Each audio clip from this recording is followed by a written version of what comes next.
Welcome back to Jake G TV News. The average American can't figure out why they feel like absolute trash. We go live to a triple-boosted science truster who says, it's just her genetics. It's just genetic? Yeah, literally. I never eat red meat. I switched to seed oils only because, health. And here I am. We're here with a man who's just glowing from head to toe. Sir, what's your secret to your health? Statins and blood pressure meds. Hold up, I'm about to have a heart attack. What's your secret? Just avoid the sun. I have skin cancer. That's why I do this. Good thing they listen to their doctors. Not much more they can actually do. true. Let's thank Big Pharma for being the main source of funding of all of our propaganda. Sponsored by Pfizer, the largest criminal organization to ever do it. We promised to take the red dye out of the Skittles. Oh, thank God. Red dye was the real emergency. Let's not talk about the other colors, the fluoride, the chemtrails, and the deadly mRNA altering our DNA. Back to you, Jenny. Thanks, John. We're here at the local 7-Eleven and want you focusing on what's in the candy. And this way, you won't notice the rising autism and heart disease in children. Well, autism and child heart disease isn't that big of a deal. It's not like the jab causes turbo cancer or anything. Jessica goes live to find out how to prevent it. How are we going to prevent cancer? Do you know how much commission I make off chemo treatment? Next question. What's the best way to stay healthy in today's world? The key to getting healthy is lowering your cholesterol. Trust me, I'm a doctor. Look, just trust your fat doctor. He once watched a 1-hour lecture on nutrition.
No, I walk with the racks on me. Bad bitch want back, and you know she stole that ass on me. I don't want that girl cause she want me, cause the cash on me. Yeah, you know she capping, homie. Dreadlock that cap on me. Back then they napped on me. Now they all just act on me. Now I'm hot, they all on me. Pull out the Snapchats on me. I ain't got no Snapchat, homie. I think it's too personal. That's what I got Twitter for. Instagram, I'm back, yo. Back then they napped on me. Now they all just act on me. Now I'm hot, they all on me. Pull out the Snapchats on me. I ain't got no Snapchat, homie. I think it's too personal. That's what I got Twitter for.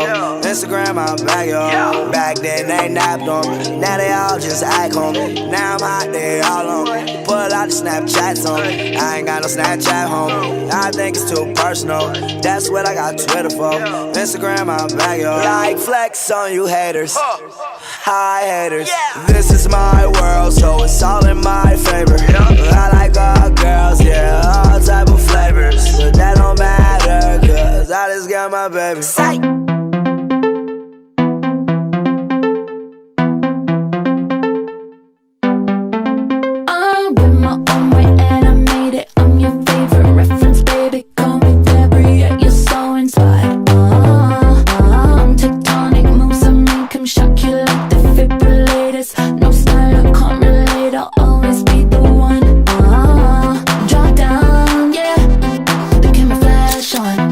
So stylish,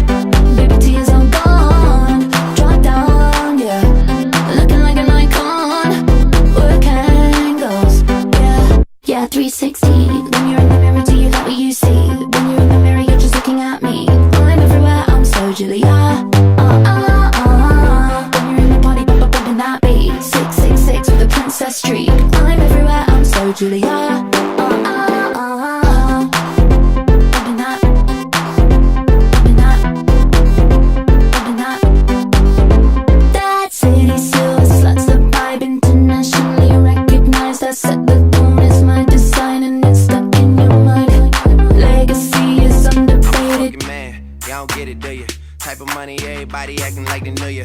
Go uptown, New York City, bitch. Some Spanish girls love me like I'm out with Duda. Tell Uncle Luke I'm out in Miami too. Clubbing hard, fucking women, ain't much to do. Wrist playing, got a condo up on Biscayne. Still getting brain from a thing, ain't shit changed. How you feel, how you feel, how you feel? 25 sitting on 25 mil, I'm in the building and I'm feeling myself. Rest in peace, Mac Dre. I'ma do it for the bay, okay? Getting paid, we'll holler whenever that stop. My team good, we don't really need a mascot. Tell Tune Light One, pass it like a relay. YMC and B, you niggas more YMCA. Me, Franny, and Molly Mall at the cribbo. Shot goes out to Nico J and Chubb, shot to Gibbo. We got Santa Margarita by the leader. She know even if I'm fucking with her, I don't really need her. Ah, that's how you feel, man, that's really how you feel. Cause the pimpin' nice cold, all these bitches wanna chill. I mean, maybe she won't, then again, maybe she will. I can almost guarantee she know the deal. Real nigga, what's up? Now she want a photo, you already know though. You only live once, that's the motto, nigga. YOLO, and we bout it every day, every day, every day. Like we sitting on the bench, nigga, we don't really play. Every day, every day, fuck what anybody say. Can't see him cause the money in the way. Real nigga, what's up? One time, fuck one time. I'm calling niggas out like the umpire. 7 grams in the blunt, almost drowned in the pussy, so I swam to her butt. It's east side, we in this bitch. Wish a nigga would, like a tree in this bitch. And if a leaf fall, put some weed in that bitch. That's my M.O. at a beat of that shit. I'm fucked up, tore down, I'm twisted, doorknob, talk stupid, off with your head. Nigga money talks, and Mr. Ed, yeah. I'm so young money, got a drum on the gun. How is it that my father can be convicted of 34 crimes, but no one on Epstein's list has even been brought to light? I'm trying to figure out how that's possible, right, folks? It's almost like they're trying to protect those pedophiles for some reason. I can't imagine why, right? Why is the FBI protecting the greatest pederast, the largest scale pederast in human history? Simple, because of who's on that list. Everybody in politics has a vice that's much worse than alcoholism, is the way that I put it. But we release the list. Seriously, we need to release the Epstein list. That is an important thing. The DOJ may be releasing the list of Jeffrey Epstein's clients. Will that really happen? It's sitting on my desk right now to review. That's been a directive by President Trump. In this case, in Epstein's case, it is incredibly disturbing. We have flight logs, we have information, names that will come out. I'm not ever going to let this story go because of what I heard from a source about Bill Clinton on a plane with Jeffrey Epstein. I'm not letting it go, ever. Ever. Are you still talking about Jeffrey Epstein? This guy's been talked about for years. You're asking, we have Texas, we have this, we have all of the things. And are people still talking about this guy, this creep? That is unbelievable. On this vote, the yeas are 211, the nays are 210. The previous question is ordered. The question is on adoption of the resolution. Those in favor say aye. Those opposed say no. In the opinion of the chair, the ayes have it. Mr. President, I know you've urged people to move on, but I'm curious, why do you think your supporters in particular have been so interested in the Epstein story and so upset about how it's been handled? I don't understand it. Why they would be so interested. He's dead for a long time. He was never a big factor in terms of life. I don't understand what the interest or what the fascination is. I really don't. And the credible information's been given. Don't forget, we went through years of the Mueller witch hunt and all of the different things, the Steele dossier, which was all fake. All that information was fake. But I don't understand why the Jeffrey Epstein case would be of interest to anybody. It's pretty boring stuff. It's sordid, but it's boring. And I don't understand why it keeps going. I think really only pretty bad people, including fake news, want to keep something like that going. But credible information, let them give it. Anything that's credible, I would say let them have it. Les Wexner operation, and Wexner bought him a house on East 71st Street. So I used to live, I had an apartment on East 64th when I first got to New York, so it was my neighborhood. Anyway, so he bought him a house on East 71st Street, and then after a relatively short time, he moved him next door to a much bigger house, which is the one you always see in the pictures of Epstein's house. The first house he sold to Howard Lutnick, who's the Secretary of Commerce and co-chairman of the transition team, right? So Lutnick for many years was Epstein's next door neighbor, which to me intuitively makes a lot of sense because Epstein was primarily a money laundering network, in my opinion. And so having a primary dealer, there are only 24 primary dealers in the New York Fed. And so having a primary dealer who's running the market in Treasury securities is a logical person to put next door. I'm assuming Wexner probably had tunnels built underneath.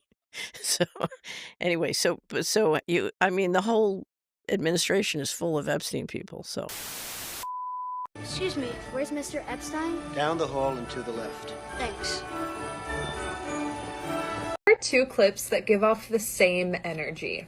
And the minute missing from the video, we released the video showing definitively the video was not conclusive, but the evidence prior to it was showing he committed suicide. And what was on that, there was a minute that was off the counter.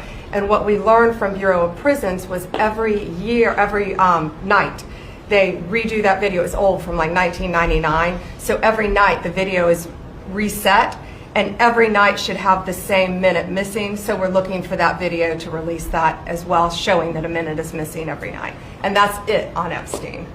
I personally believe that U.S. Americans are unable to do so because some people out there in our nation don't have maps, and I believe that our education, such as in South Africa and the Iraq, everywhere such as, and I believe that they should, our education over here in the U.S. should help the U.S. or should help South Africa and should help the Iraq and the Asian countries, so we will be able to build up our future for our children. Does President Biden have any reaction to CIA Director William Burns meeting with Jeffrey Epstein in 2014? This obviously was after Epstein had served time for a sex crime and was registered as a sex offender. I'm just not going to comment on that from here. But there's a reason. There's a reason.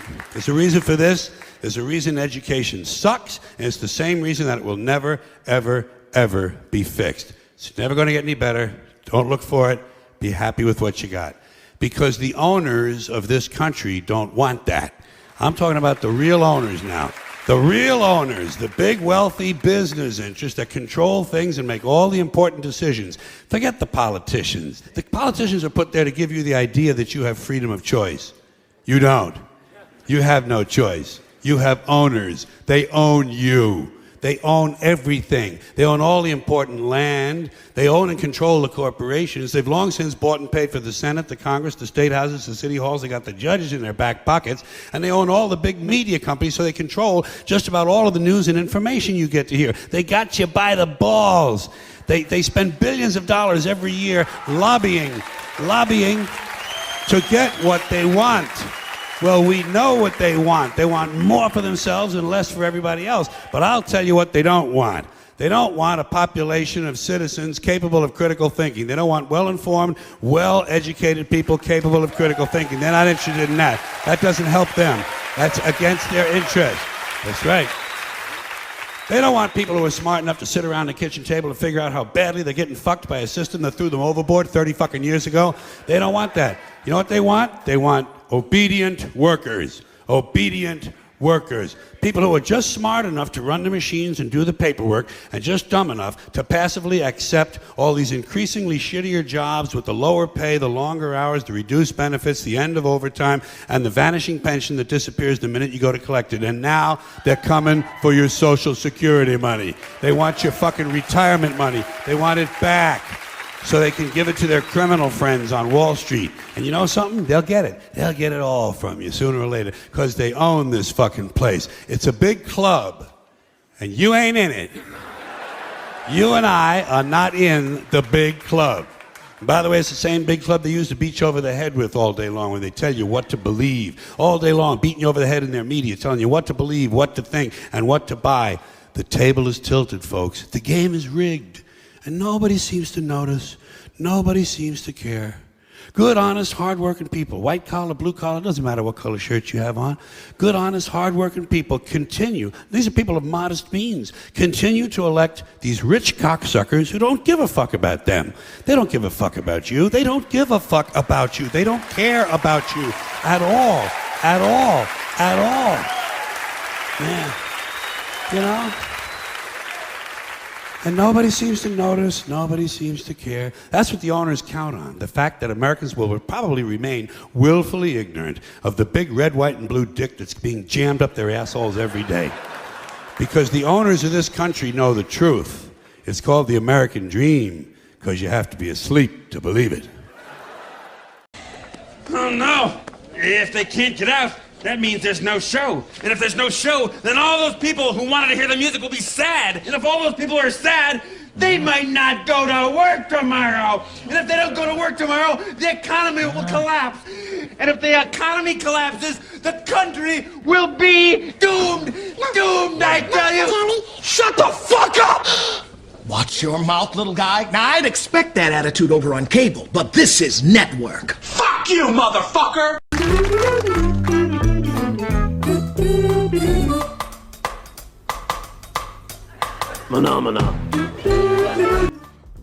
Welcome to the Independent Review, a weekly podcast where we bring you the latest from the world of independent journalism.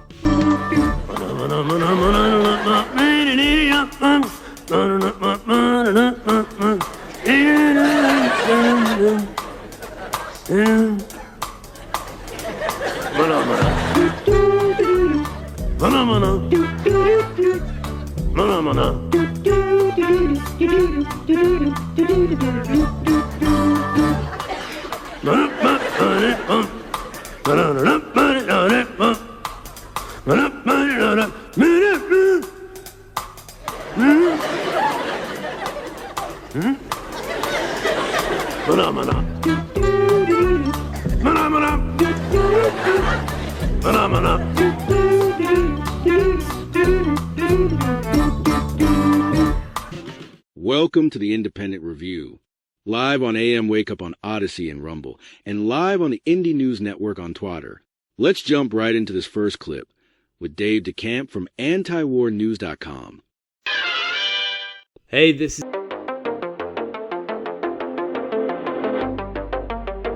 All right, the first story at the top of antiwar.com today. Israel bombs Syrian defense ministry in Damascus. So Israel launched heavy airstrikes against Syrian government targets on Wednesday, hitting the Syrian defense minister and near the presidential palace in Damascus, killing at least 3 people and wounding 34. The heavy Israeli attack came despite a U.S. push to reach a normalization deal between Israel and the al-Qaeda-linked Syrian government that took power in Damascus following the regime change that ousted Assad. According to a report from Axios, Israel carried out the airstrikes despite pressure from the U.S.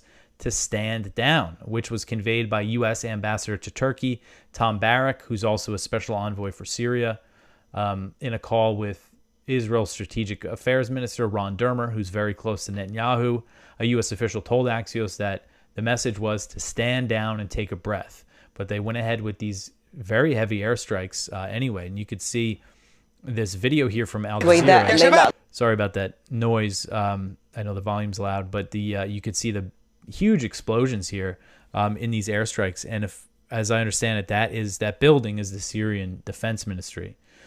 And Israel carried out the airstrikes following clashes in the southern city of Suwaida. Several days ago, fighting broke out between the Druze minority and Bedouin tribes, with forces from the HTS-led Syrian government intervening on the side of the Bedouins and also committing summary executions of Druze civilians. Israeli Defense Minister Israel Katz justified the heavy strikes in Damascus by claiming that Israel was looking to protect the Druze, and he suggested that more attacks will come. So this is Israel's claiming this is some kind of humanitarian intervention here, when realistically it's very clear what's happening. Israel has invaded southern Syria. Right after the regime change, they invaded. They took more Syrian territory. We've seen all this talk from U.S. officials about expanding the Abraham Accords with Syria. But in the meantime, Israel's been solidifying its occupation of this land that it's taken and has been bombing Syria.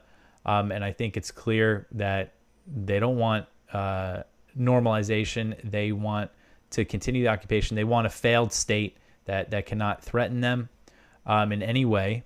And that means threaten their occupation of southern Syria. But this is the justification, is what's happening with the Druze, and horrific massacres have taken place, of course. But this whole thing, it's just such a mess. And Katz said, I mentioned that the Israeli defense minister suggested that these strikes will continue. And according to a report from Israel's Channel 12, Israel is planning a prolonged military operation in Syria following the Damascus attacks. Israeli strikes were also reported in Suwaida and in the countryside of Dera, which is also in southern Syria, and they control some territory in that province. Just to recap here, Netanyahu and Israel, the Israeli government in general, celebrated the regime change that ousted Assad because he was allied with Iran. And Netanyahu even took credit for helping set the motions that led to the regime change. Israel was constantly launching airstrikes against the Assad government for years, and they really increased in the months leading up to the HTS offensive that ousted Assad. So Israel was very happy about it. The U.S. obviously was happy about it and still seems to be happy about it, even though we see these massacres of minorities happening. But anyway, so Israel celebrated it, but then they went ahead and took territory in Syria, and now they're claiming that they have to hold on to this territory. And even though Jolani, or al-Shara, the de facto president of Syria, who was the founder of Al-Qaeda in Syria, whose group HTS took over Syria, has been very deferential toward Israel. And there's been indications that he's willing to give up claims to the Golan Heights, the side that Israel has occupied for decades now.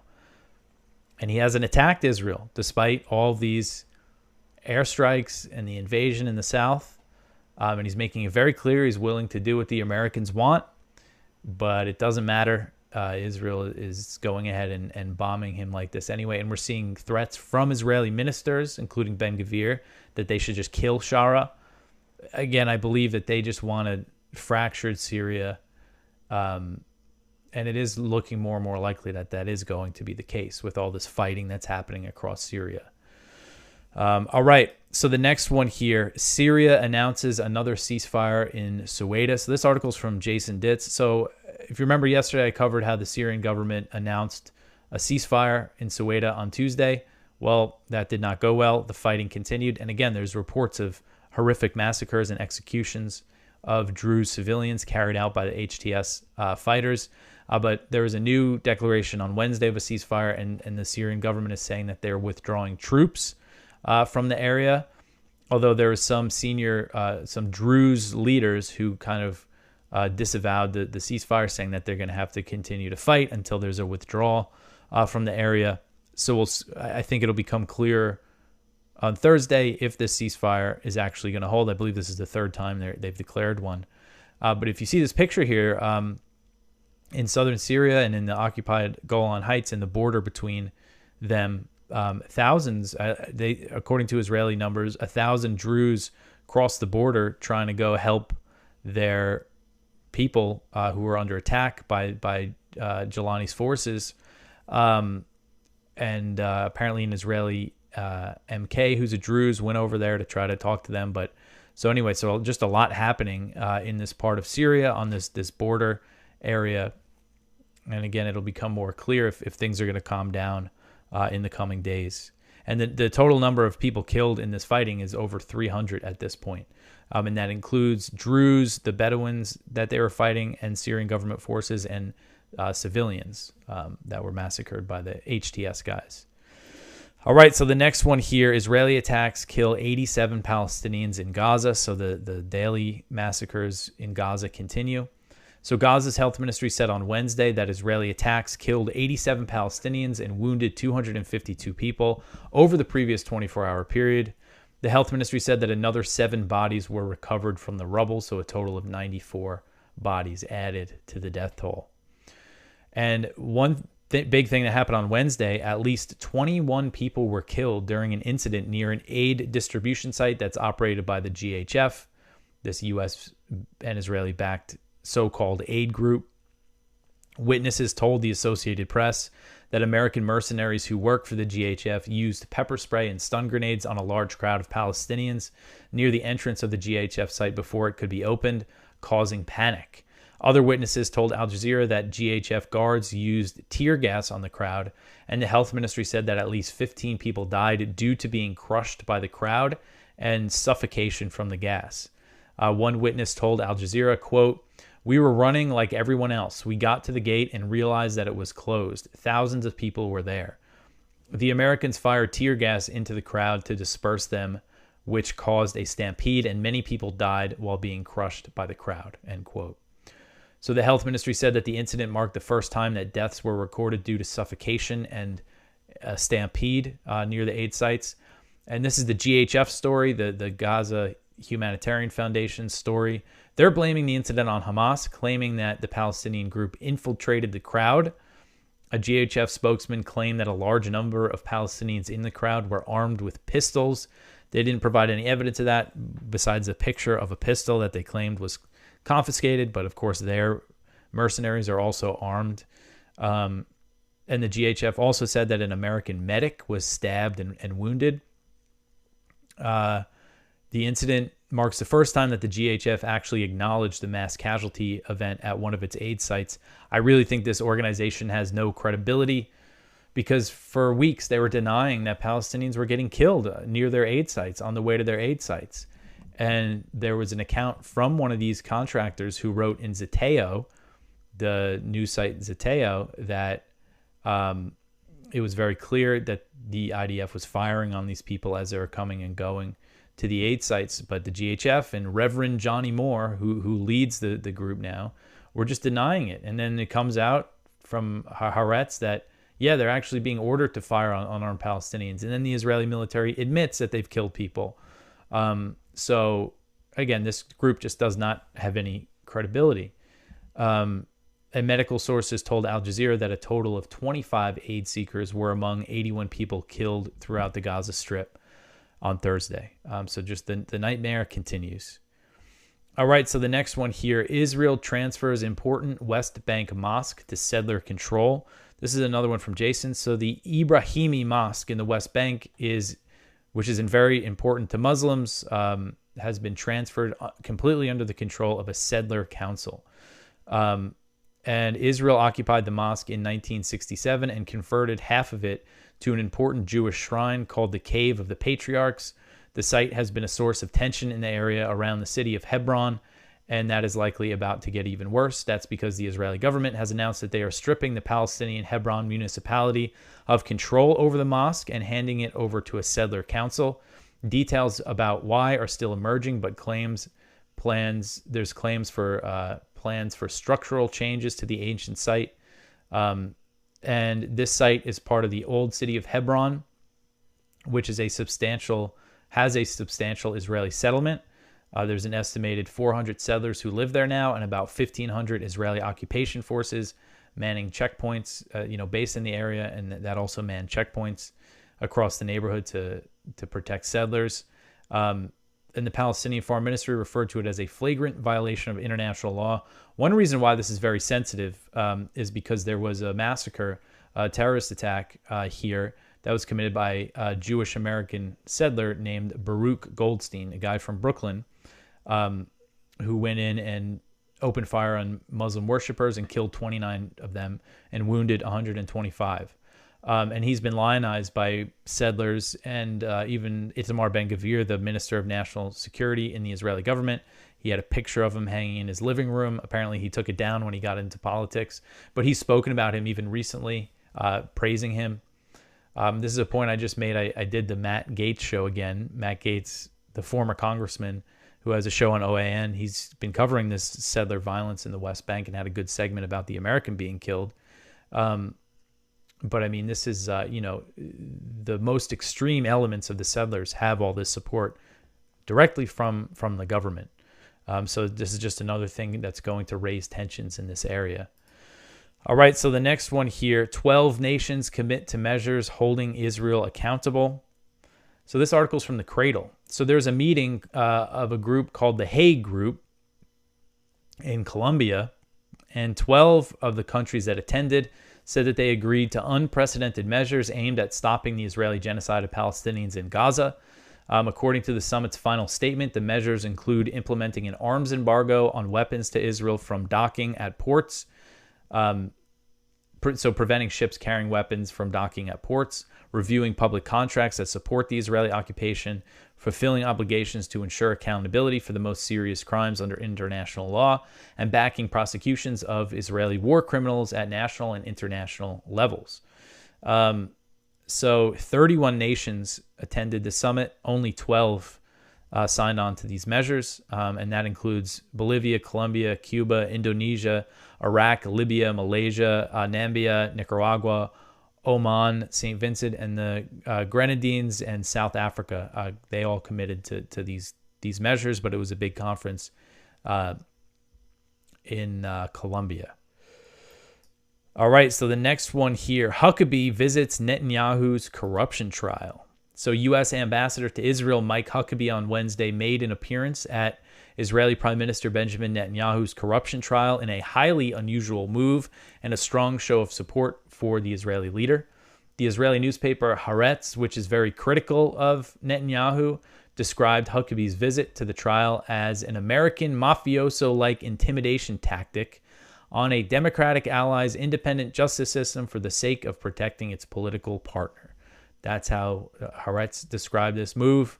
And after visiting the trial, Huckabee backed President Trump's recent calls for an end to Netanyahu's trial. He said, "I stopped by the trial, and my conclusion is that President Trump was right." And he was quote tweeting one of Trump's Truth Social posts. Here is a smirking Huckabee walking into the trial. And so Netanyahu, who's facing charges of bribery, theft, and breach of trust, he's been accused of using his executive powers to delay his trial, including by waging war across the region. According to the Times of Israel, Netanyahu's trial was adjourned on Wednesday upon the news that Israel was bombing the Syrian capital of Damascus. Quite the coincidence there. And then I go over some of the stuff here, what we've seen Trump call for an end to the trial against Netanyahu. This was right in the wake of the 12-day war, U.S.-Israeli war against Iran. And of course, the Trump administration is also opposed to the International Criminal Court, the ICC's case against Netanyahu for his role in war crimes in Gaza. So there's just expressing so much support for Netanyahu, a wanted war criminal who's just on a complete tear, committing genocide in Gaza and just on a tear across the region. And this is, another thing I mentioned on Gates' show. There's pressure, there's calls from the Christian community of the Middle East for Huckabee to go visit Taiba, the Christian village in the West Bank that's been under attack from Israeli settlers. There was a big delegation there on Monday of Christian leaders from the region and diplomats from all sorts of countries. Huckabee couldn't bother to make it there, but he bothered to visit Netanyahu's trial. So, just goes to show where his priorities are. Next is this clip from the Indie News Network.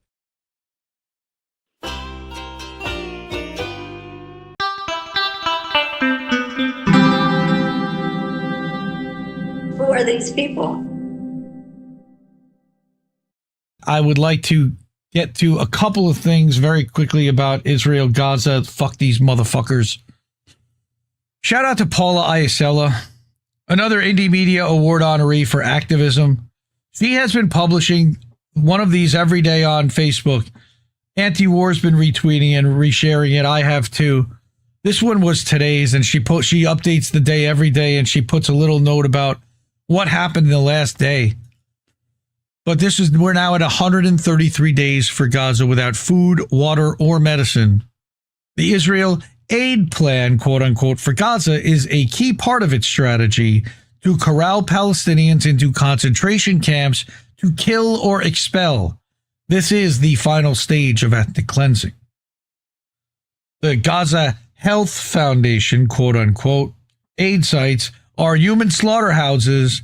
the aid system is a tactic of Israel's genocide.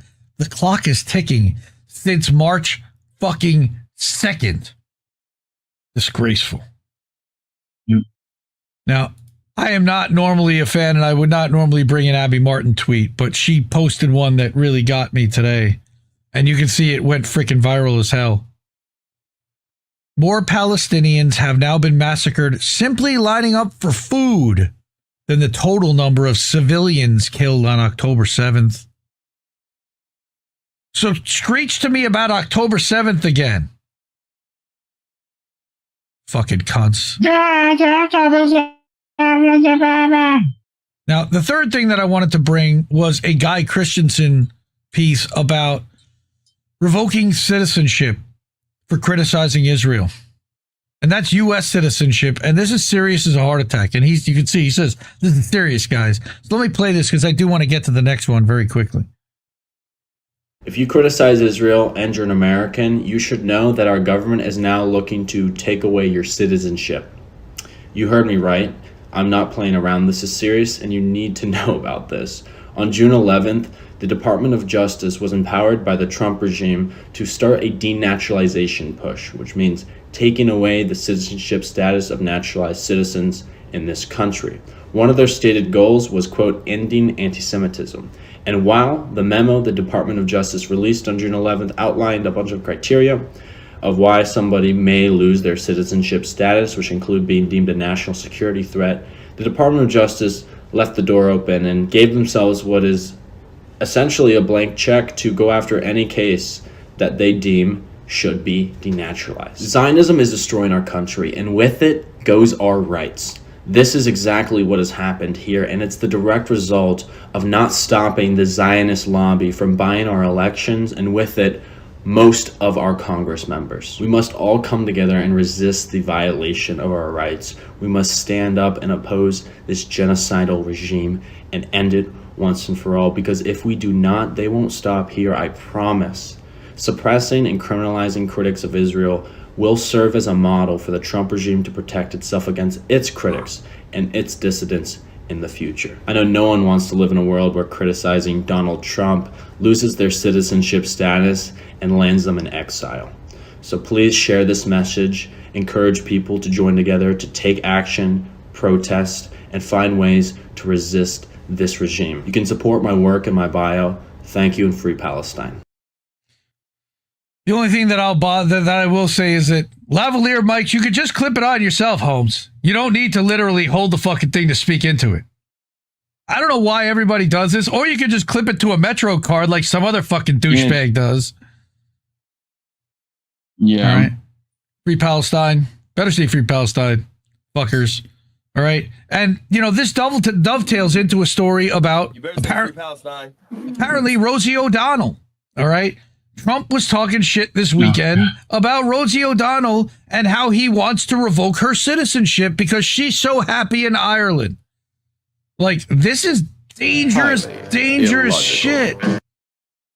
And nobody, you know, like, I certainly don't see any Democrats really standing up for this because they're pro-Israel.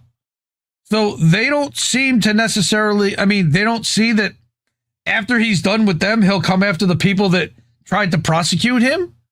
Really?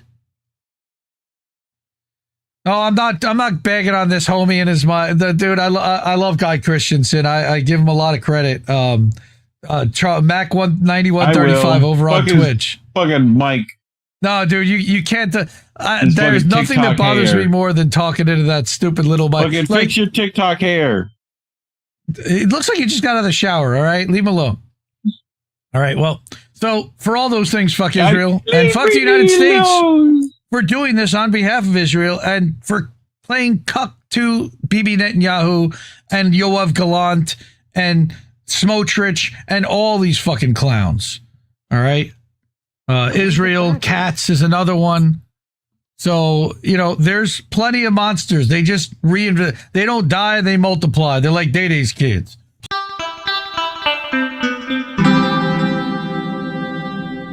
Who are these people? We had Prime Day this week, right? Or which is hilarious in itself. The fact that they call it Prime Day, but it spans 5 days, 4 or 5 days worth. But Popular Information, who we've talked about in the past, they've not been as high on them as we were, but this one, sometimes they follow the money and they do well. This one was a good one. So I want to play this one for everyone.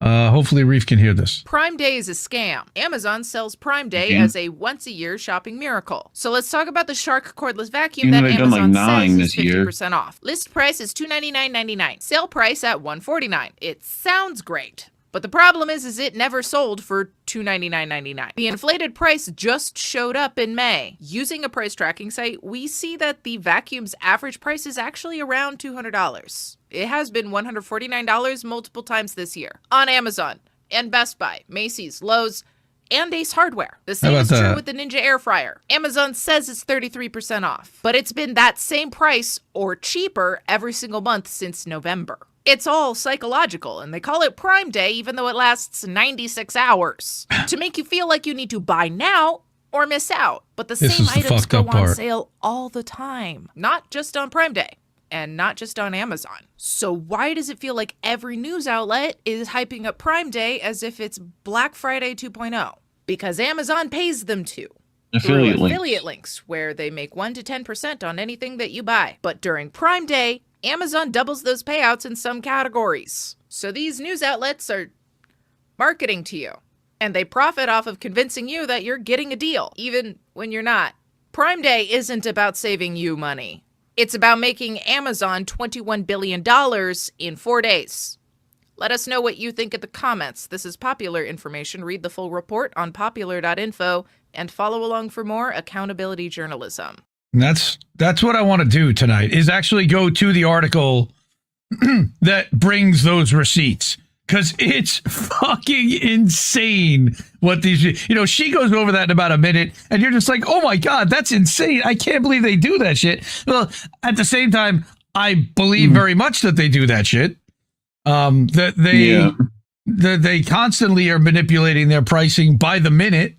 And then if you look at something, apparently when you go back later on to look at it, sometimes the price will be higher.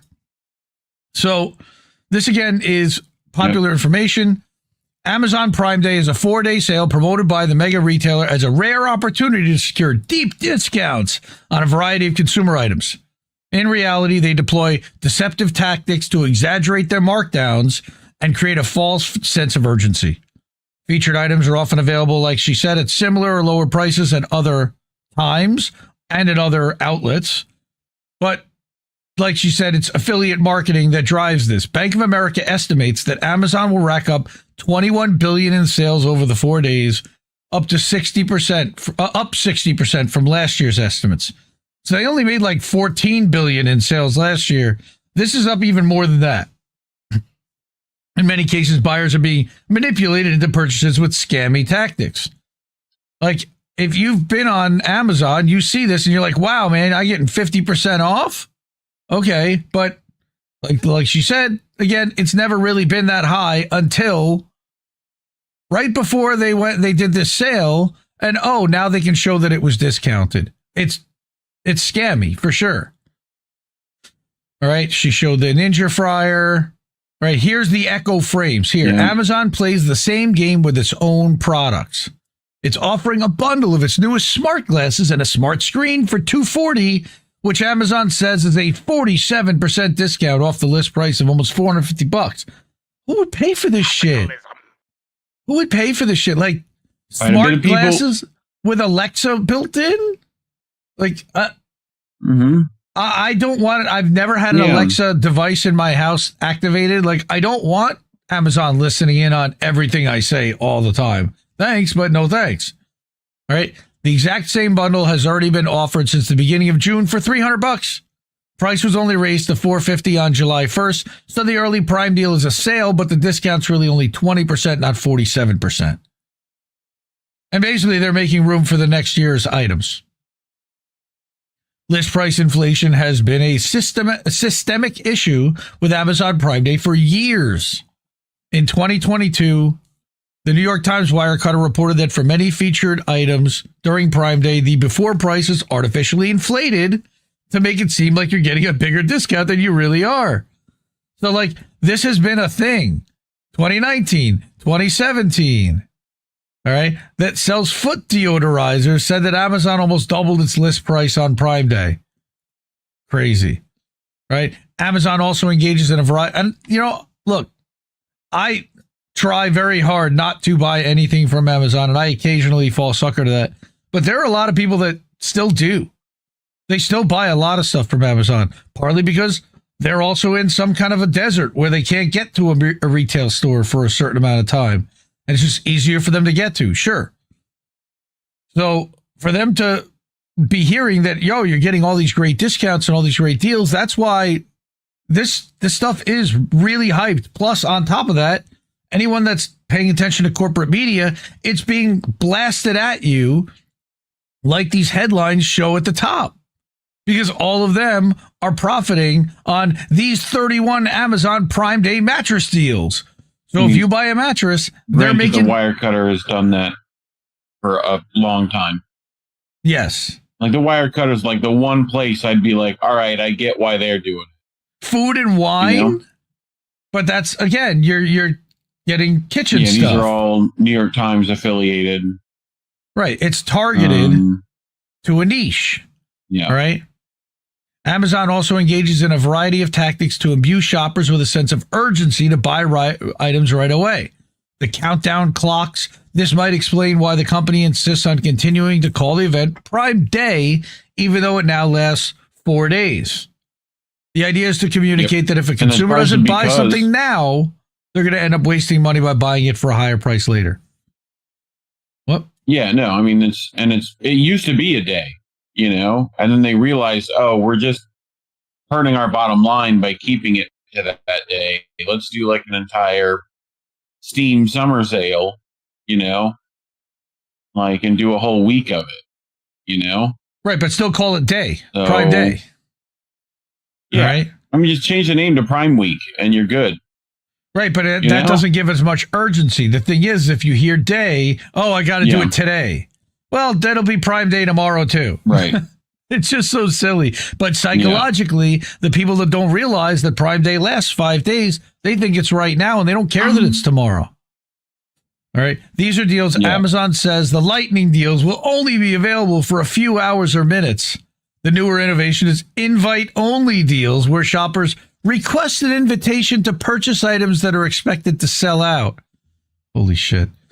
The system is designed to convince consumers that if they're fortunate enough to receive an invite for one of these deals, they should complete the purchase immediately. Of course, the reality is that sales occur frequently on Amazon and other retailers that sell the same products. There's no reason to purchase an item immediately just because Amazon claims it's offering it at a low price. So, this personal finance expert stressed that Prime Day encourages impulse shopping, and we end up buying things that we don't need. Well, not me, but a lot of people do, yeah. So if Amazon Prime Day is rife with psychological and price manipulation, why do media outlets, like you said, again, it's the affiliates. They get the fees. Around Prime Day, they increase the percentage. According to reports, Amazon doubled it this year for some product categories. Let me guess, mattresses and kitchen products and vacuums, like exactly where they're marketing. There's a reason why they're doing it. It's about money. Now we have this from the Third Rail podcast. Right. I understand that. And 3 hours later, you wake up and you're like, what time is it? Yeah, no, my girl got back from work and she was like standing over me. What are you doing? Well, you work hard, brother. You make your $1.50 an hour, man, with all the hours you work. What's up, Steve? Right. Steve's got the bed head going on. Yeah. That's why he wears a hat. Cover that shit up instantly, man. See some cum stains in there? Hell yeah. But were you saying shh or smelling your finger there, Steve? Both. All right. Just want to make it clear. Let's go with both. All right. That's a good thing. That's a good thing. Yeah, So, that so video we were talking about, that is, I think, in my opinion, it's all look at the shiny object. We got some footage. It shows nothing, which I mean, someone made a video of Hillary Clinton leaving the show. It was a joke, but it shows Hillary Clinton leaving the show. But I'm like, think about it. That should look pretty damn good. Sure did. If some average Joe can fuck around with that, right? You want me to believe that this is real footage that you're giving me? You don't think they can fucking put a fucking timestamp on there and retroactively put the time? Oh, look, see, guys, and then you see the fucking stairwell railing. You never get a clear shot of Epstein's alleged face. It's all fucking horseshit, man. Totally. But they clean up the product, and that's we must be grateful for that. And in the product, they left out. Wait, can I be Billy Ray Valentine for a minute? Yeah. Wheezy, you're full of shit, and everything is not fake and gay. It's all 100% real, and it affects me personally more than all of you because I am a superior being. Go fuck yourself. It's actually not. But it is. He's a little more humbler. I love Billy. I do. Yeah, that was him.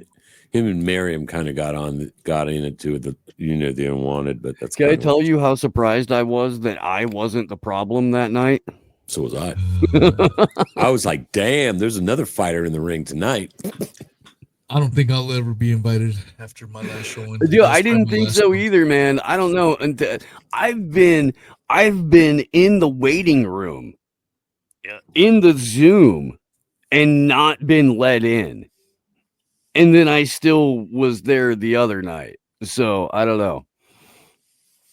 Well, thing about Ricky is he invites a wide range of people to come on. No, like I've been intentionally kept out. It's not about who got invited and who didn't. I was in the waiting room. I wasn't being let in. I watched Tease get let in, and I was like, oh, okay. So it's not lapsing on the who's in the green room. This is a me thing.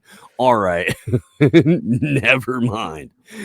I was like, well, fuck it. I don't do that show anymore. And then I got a fucking email. Right. Exactly. On Monday. And you weren't the problem. I've been shitting on Burmese pretty fucking hardcore, and Burmese, for whatever reason, seems to be like a little sacred cow for the Union of the Unwanted. It's funny, that day when I was on, that motherfucker hogged the fucking microphone the entire fucking time. Oh, I see you met my friend Jason. Yeah. I say a couple of fucking things. Wheezy, calm down, Wheezy. Calm down. Oh, I see you've met Ricky Brand. Say a couple things, goddammit. Bro, this is my life for fucking. And look, dude, Burmese is a buddy of mine. We all know that. Like, that dude's gone to fucking battle on my behalf for me at a time when there were maybe one or two other people sticking their neck out in the same way.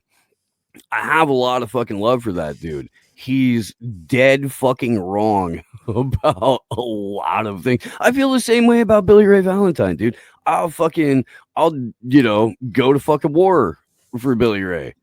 We disagree on so much, dude, but I fucking love that guy.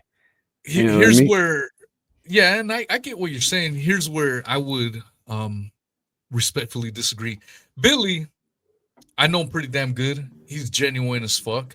He's just going through a different growth state in his life. I text him a couple times a week, man, and I know him damn good. Jason Burmese, I used to enjoy his content. I used to like him, and there's one thing when you change because of your growth. Maybe you're in a different stage maturity wise. Get it? And you're changing your position. That's one thing. But Burmese's change seems to be fucking this kind of fucking change. Where's that Red Voice Media money gonna tell me to hit this spot or that spot? It's that kind of fucking shit. I don't trust that motherfucker at all, man. He hasn't been with Red Voice in over 2 years, but okay. Patriot TV.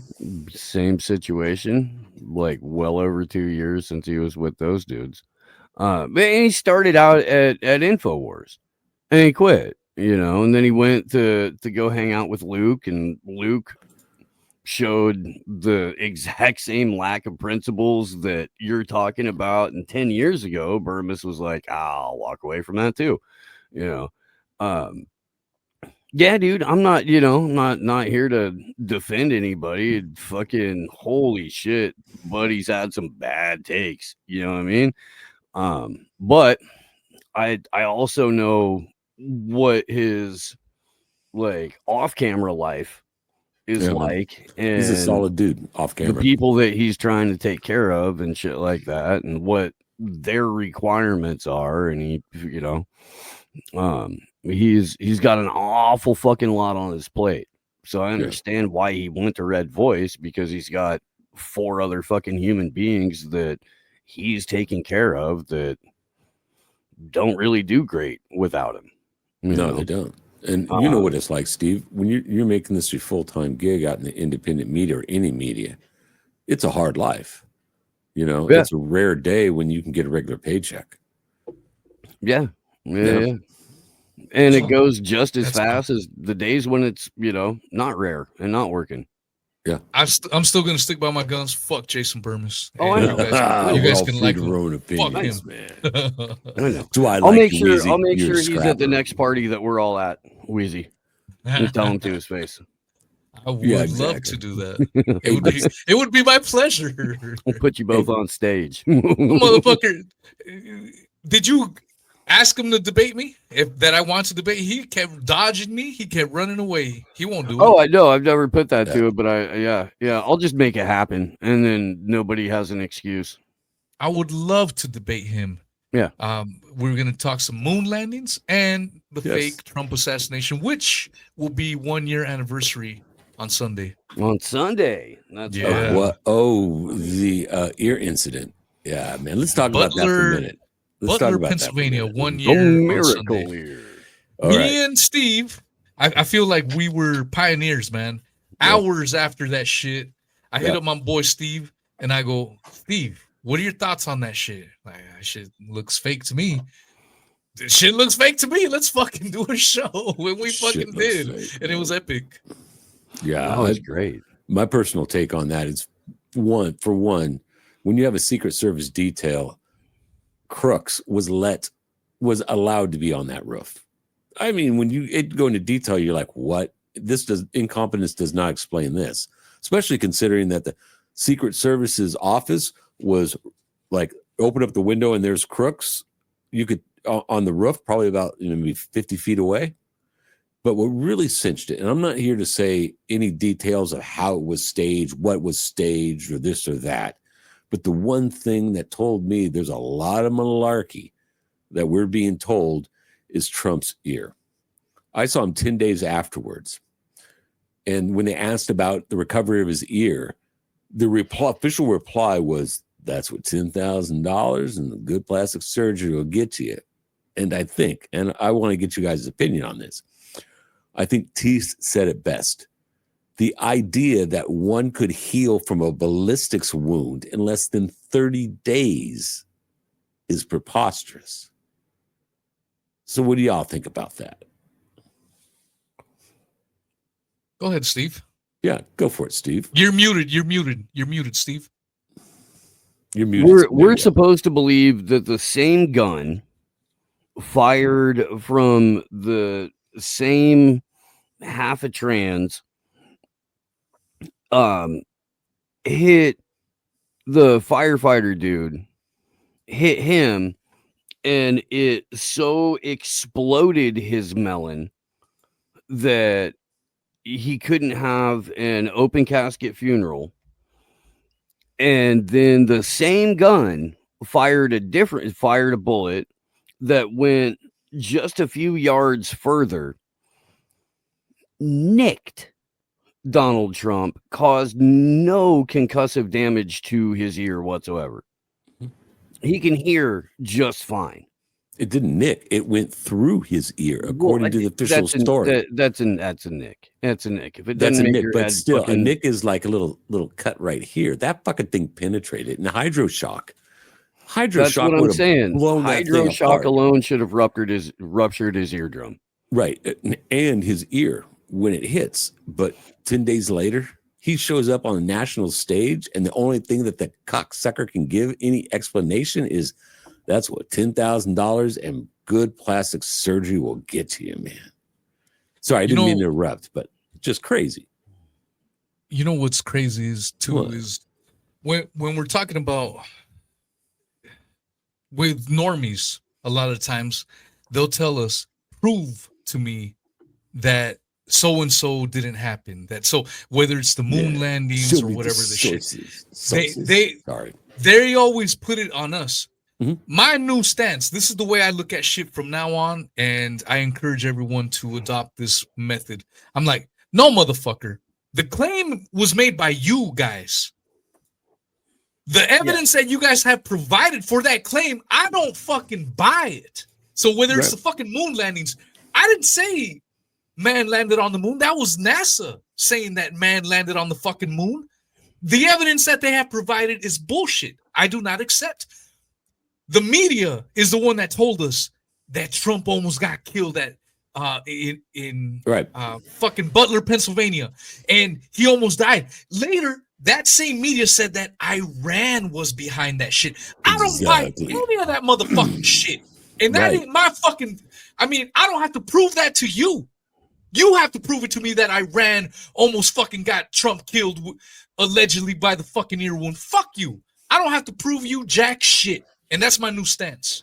And that's why I love you, Wheezy. Oh, I almost called you Weezer. Gosh darn it, man. Sorry. Say it ain't so.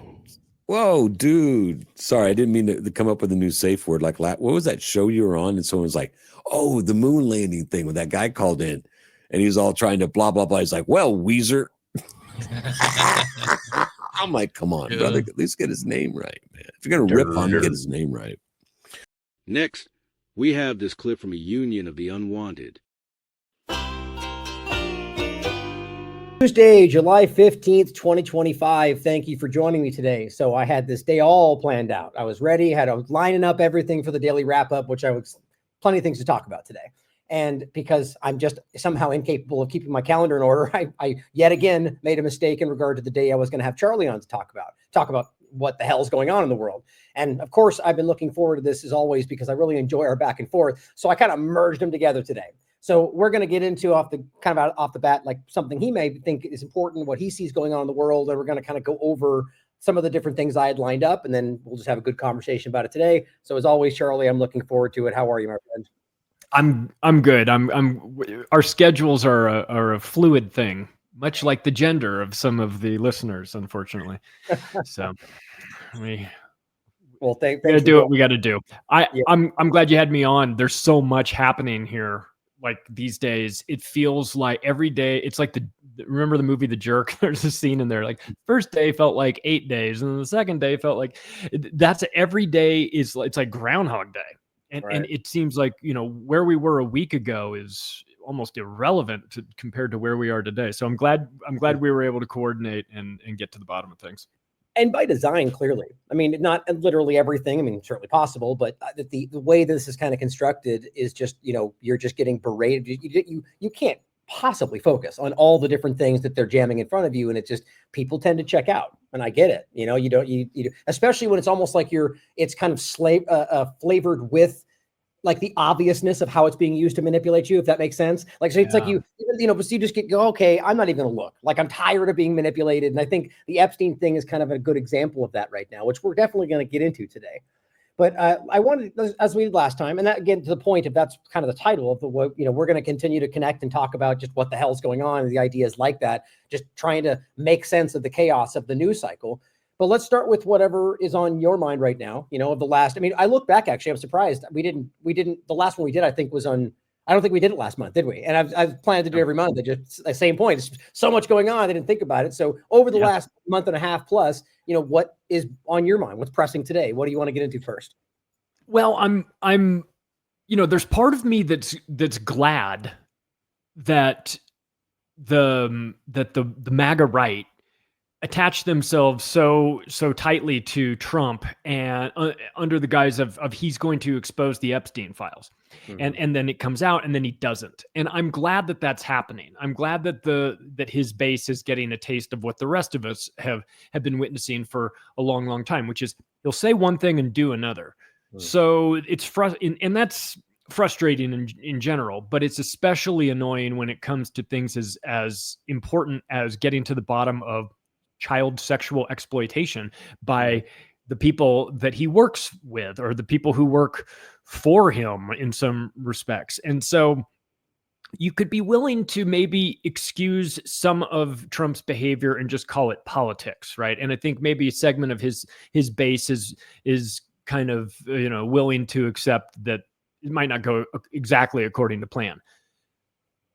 But when you turn your back on exposing what's going on to children, then you lose a certain segment of the base. And I'm glad that this is happening. Welcome to the party. What took you so long? I mean, I suppose you get points for waking up to it, but this is how Donald Trump has behaved his entire life. And it's important now that, whatever gets you to the party, I'm glad you're here, but this guy can't be trusted. Oh, and here's just the most current example of why he can't be trusted. And it has to do with something extremely important. And that is the Jeffrey Epstein file. Now, I know that in our world of,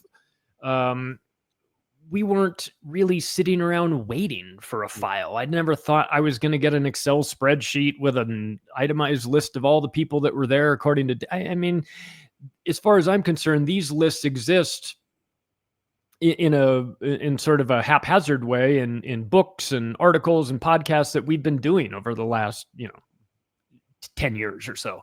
So I guess I'm happy that people are frustrated with Trump because for so long there's been a segment that's just willing to excuse all of this, and it seems that we finally found a line in the sand for some people, and that is when you are dismissive about what's happening to children. And so I'm glad we're talking about it. There's so much more about Epstein to talk about than just this, but for what it's worth, I'm glad that this is the entry point into the conversation. Definitely. And what's interesting is the this is why I can't help but go back to like how these people, they're committing political suicide, career suicide, like what they're doing to a massive part of their base. They just can't understand. Why would they do this? And that's why my mind goes to, well, there's plenty of things you could fill in to make that make sense. And one of them is obviously from some kind of outside influence. Maybe they're black men, but they're pressured. We can't assume any of that. But when you look at all of this, what I was getting to is why they would choose to, maybe this wasn't like by design, but this would be rolled out in the way it was when the Republicans are the ones that would be kind of stuck with it, when they're the ones that have been more than anybody, and rightly so in many ways, calling out the issue of pedophilia, the issue of the overlap with politics. And then this is, that to me is clumsy. There's no way you can think that was mapped out that way unless they're just, unless it's for some larger thing that we're not seeing yet, And so it's just interesting to point that out, that of all the people, and then that's actually why I used the picture I did today too, that it's interesting, even before all this, that with Diddy and how he owned part of Twitter. And that never really became a story, despite the fact that if it was anybody on the other side, the same thing. It's just interesting, right? And so I'm with you on this. I think that it's an important moment to see how many people are just like, and I don't think that it was that they were this entire time completely devoid of concern, that they've always been like, damn it, this is crazy. mRNA shots are bad, but Kamala was worse, right? Or whatever in their mind. Right. Now, this is the step too far. And so this is the line we're seeing for this. Okay, I can't let this be the case. This is too much for me. And it's, to what degree do you think that's happening? Because everyone's kind of, it's hard to really read it. Do you think this is like a breaking of this movement? Or do you think there's just a part of it breaking off? How do you read it? Well, I always go back to this very bizarre television interview I saw on C-SPAN with Tom DeLay, the former House Minority Leader, I think, back in 2015, and then he did it again in 2016. And he said, I just got out of a meeting with the Justice Department talking about how they're going to normalize 12 perversions, including bestiality and pedophilia. And the interviewer was going, I'm sorry, what? You said, he said, yeah, I was in this meeting. They talk about how they're going to roll it out. Now, when you hear that in 2015, you go, oh, get out of here. Like maybe not. Right. But fast forward a decade. And now take a look back and look at what Tom DeLay was talking about, and understand that he didn't say, I had this meeting with some guy in some committee. He said the Justice Department. So when the Justice Department is in charge of normalizing 12 perversions, including pedophilia, then we've got a problem that goes beyond red team, blue team. We have a deep state that is infested with pedophiles. And of course, it's not a surprise to us. You want to control people. That's the best way to have never-ending control over them. I mean, it's one thing to catch a guy who's cheating on his wife or is a closeted homosexual, and you can get the goods on him for only so long, right, before he gets a divorce or comes out of the closet, and then that's it. But there's no expiration date on the sexual abuse of children. This is a card you can play forever. And so it's listening to Tom DeLay talk about this, and he was kind of throwing his hands up. He did it in 2 different occasions. I watched 2 different interviews with him talking about it. So it wasn't anything that he was clearly bent out of shape about this, and I think rightly so. Mm-hmm. But when you understand that, the idea that Trump's going to get to the bottom of the Epstein files, the red team is going to do it, or maybe the red team isn't going to do it. Oh, that's terrible. They're all a bunch of pedos. He's like, whoa, hang on a sec.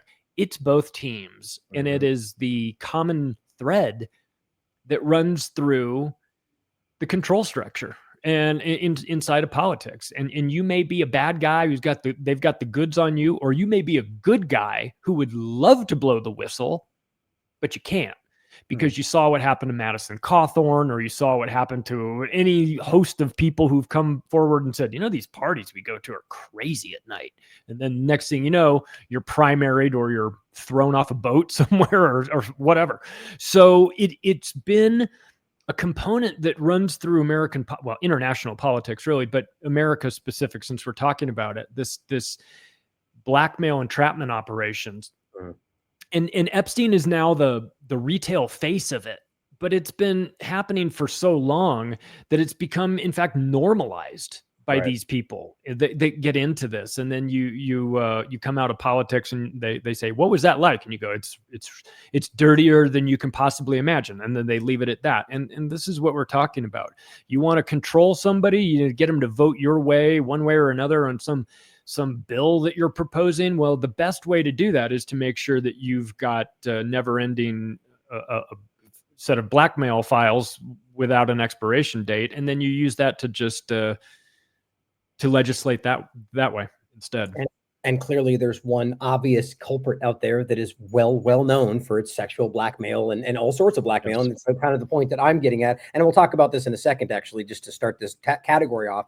This is reminding me of when you brought it up. It's the point of Israel and the overlap of this conversation. It's not hypothetical. There, you can see many reports over the years saying that it's become a safe haven for pedophiles. You can see the reports of the IDF, where I think it was 2017, they said 1 in 6 women in the IDF are being abused. And then you jump to 2020, and it's now 1 in 3. It's like there's a very obvious problem going on. This is brand new. I just covered this. It gets very little attention. Survivors testify. Members of Knesset participated in sadistic sexual rituals involving minors. And this is large. There were members of Knesset that stood up and called this a watershed moment. They had many people testifying. It's a very big problem, and it's not just Israel, but I think it's worth noting the obvious infiltration, what we're seeing in the world today. But before we get into all that, the point with Tucker and Sagar, I think is how you say his name, right, from Breaking Points. That point that he made, which I'm glad the point's getting a lot of reach. It's always so frustrating for the people that I don't think are. It's not even relevant to bring it up every time, but just the Johnny come lately point to where people are sort of like into this at the last moment when it's already become, and then that kind of guides into the next manipulation. I hope they're honest, Tucker included. I just question it. But the point of they're signaling to those people that we have your back, essentially, to kind of paraphrase it, right? Did you see that point? Yeah. No, I didn't see that point, but I know what you're talking about with regard to the timing of it. It's when in retrospect, people will ask the question, were you covering this? And the answer will be, yes, I was covering it. And then the follow-up question has to be, when were you covering it? Mm-hmm. If you're Tucker Carlson and you're covering vaccines in 2025, I'm not impressed. If you're covering it in 2021, now we're talking, right? So when were we talking about the Epstein situation? When it was front page news, or in somebody who parachutes into the conversation at the last minute and wants to get into the, I know about the Epstein. Well, where were you when it was, as Sam Tripoli calls it, there's safe, dangerous, and then there's dangerous, right? Where were you when it was dangerous to talk about Jeffrey Epstein and to do all of this? And I know it's not necessarily a contest to see who was here first, and that it's but good. I think to see it, but if that's true, it plays into. It takes a while to really understand the depths of this network. And if you're just figuring out about Jeffrey Epstein now, good. I'm glad. I mean, I'm glad you're at the party now and you're understanding that there are control structures set up like this. And once you understand, get a good grip on Epstein, then just expand that out and find, and realize that it's happening a variety of places. But that information needs to percolate for a while. For you to understand the connections and where this comes from and how long it's been going on and where the players really go. That's why I sort of half jokingly say, like, if you want the Epstein list, go read Whitney's One Nation Under Blackmail Volume 2. And if you do that, it's not a list per se, but it's an explanation of the organizational structure surrounding that system. And you can say, well, these people were involved, and it's not an itemized list of every single person who went to the island, but it gives you an idea of how the control structures work. Oh, and by the way, if you think the island was all that he was up to, just wait until you hear about everything else that he had been doing for 40 years too. Again, this isn't something where a guy just got busted. He went on a 5-year bender where he was pimping out children and got, no. This was going on for 4 decades. He was involved in all kinds of things. And it wasn't just trafficking. It was Ponzi schemes and financial crimes and you name it. So I guess for people that are just kind of easing into the Epstein topic, like, it's a perfect topic to get into because it is a spider web of rabbit holes, man. I mean, you go down one and it connects to a bunch of other things. You think you're dealing with just Israel or sexual blackmail, and then you pop up on the other side in transhumanism in New Mexico. And you go, how do these connect? You go, well, they connect because once you understand who this guy was working with in that network, then you see that there's a much bigger play here, and that the sexual blackmail entrapment, though great for headlines and definitely gets your attention and is disgusting and worthy of examination, it's just the tip of the iceberg when it comes to this. Next, we have this clip from Solutions Watch on the climate scam.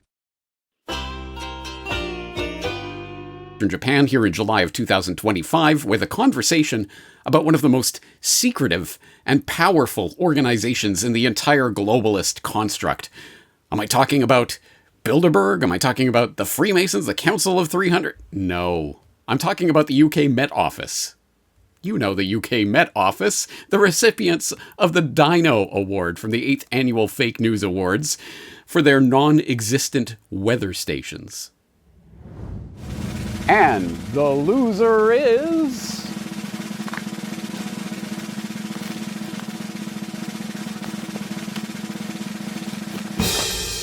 the UK Met Office, for literally making up 103 fake temperature stations and reporting 30-year averages from those non-existent sites. That's right. As originally reported by Ray Sanders and followed up in a series of extensive reports by the Daily Skeptic, the UK's National Weather and Climate Service has been involved in a massive, ongoing scheme to control the future by controlling the past, creating data for 103 of their 302 weather stations that seemingly don't exist. The site for Dungeness, for example, provides 30-year rolling temperature averages from 1960 to 2020, but fails to disclose that the station in fact closed in 1986. Through diligent efforts and actual reporting, Sanders was able to obtain records via a Freedom of Information request that allowed him to determine which stations actually exist. Keep in mind, this is the same Met Office that lists an airport weather station that goes back to 1873, 30 years before airplanes were invented, and that keeps a record in which 80% of their listed weather stations are sited in locations that had internationally recognized uncertainties between 2 and 5 degrees Celsius, making the purported tenths of a degree of global warming in recent decades statistically meaningless. Wait, just a second. This just in. This whole story has been debunked by Science Feedback, a Meta/TikTok/IFCN/EU/Google News Initiative funded fact-checker site that claims the whole inventing stations idea is fake news because, quote, certain weather stations collect decades of data, but later need to close down. Rather than letting this data go to waste, scientists are able to combine this past data with more recent data from nearby, well-correlated stations, that is, those with similar trends, to look at long-term climate trends. This is a scientific method that is published in reputable, peer-reviewed papers and is used by other organizations around the world. It is not data fabrication. End quote. But, as the Daily Skeptic notes in a detailed rebuttal that is well worth the read, the Met Office in fact goes out of its way to use adjusted, amended, modified, and likely corrupted data from inferior sites over long-term, reliable data from top-quality Class 1 sites because A, almost all of their weather stations are listed as Class 4 or Class 5 sites, that is, junk sites with unreliable data unfit for weather reporting by the World Meteorological Organization, and B, Class 5 junk data sites are more likely to report anomalous, hottest ever temperature readings. So what does all this mean? It means don't trust the UK Met Office to tell you the weather in 2125. That's what it means. It's fake news. So here's your dino, Met Office. You earned it for the most shameless attempts at lying to the public in a field overwhelmed with people shamelessly lying to the public. Let's hope that public finally sees through your charade and completely and totally eliminates your funding forever. Yes, you remember the Met Office and their shenanigans with their fake, non-existent weather stations and the dino of dishonor that they received as a result of that. And you will, of course, have followed the show notes from the Fake News Awards to the source of that information, namely Ray Sanders, who has been documenting and drilling down on this with freedom of information requests and other interesting articles that he is posting up at Tall Bloke's Talk Shop, which is at tallbloke.wordpress.com. The link for that and everything that we're talking about today will, of course, be in the show notes if you need to catch up on this story. But let's bring him on the program. Ray Sanders, thank you very much for taking the time to talk with us today. Thank you very much. It's a great honor. Thank you. All right, let's just jump into the deep end of this. Obviously, it's an international audience. Maybe not everyone knows about the UK Met Office. Can you tell us, what is the UK Met Office? What do they do? And why are they scared of Ray Sanders? Right, what the Met Office does, it's basically the weather forecasting organisation for the UK. And it also is responsible for keeping the climate record of the UK. It's a government department and was formerly part of the Ministry of Defence, largely because of its requirement to provide weather forecasts for the Air Force and the Navy, and also for the military in general. As such, they're a very, very secretive organisation. They've all signed the Official Secrets Act, and they've got a mentality that everything that they do is about themselves. They're not a very open organisation, simple as that.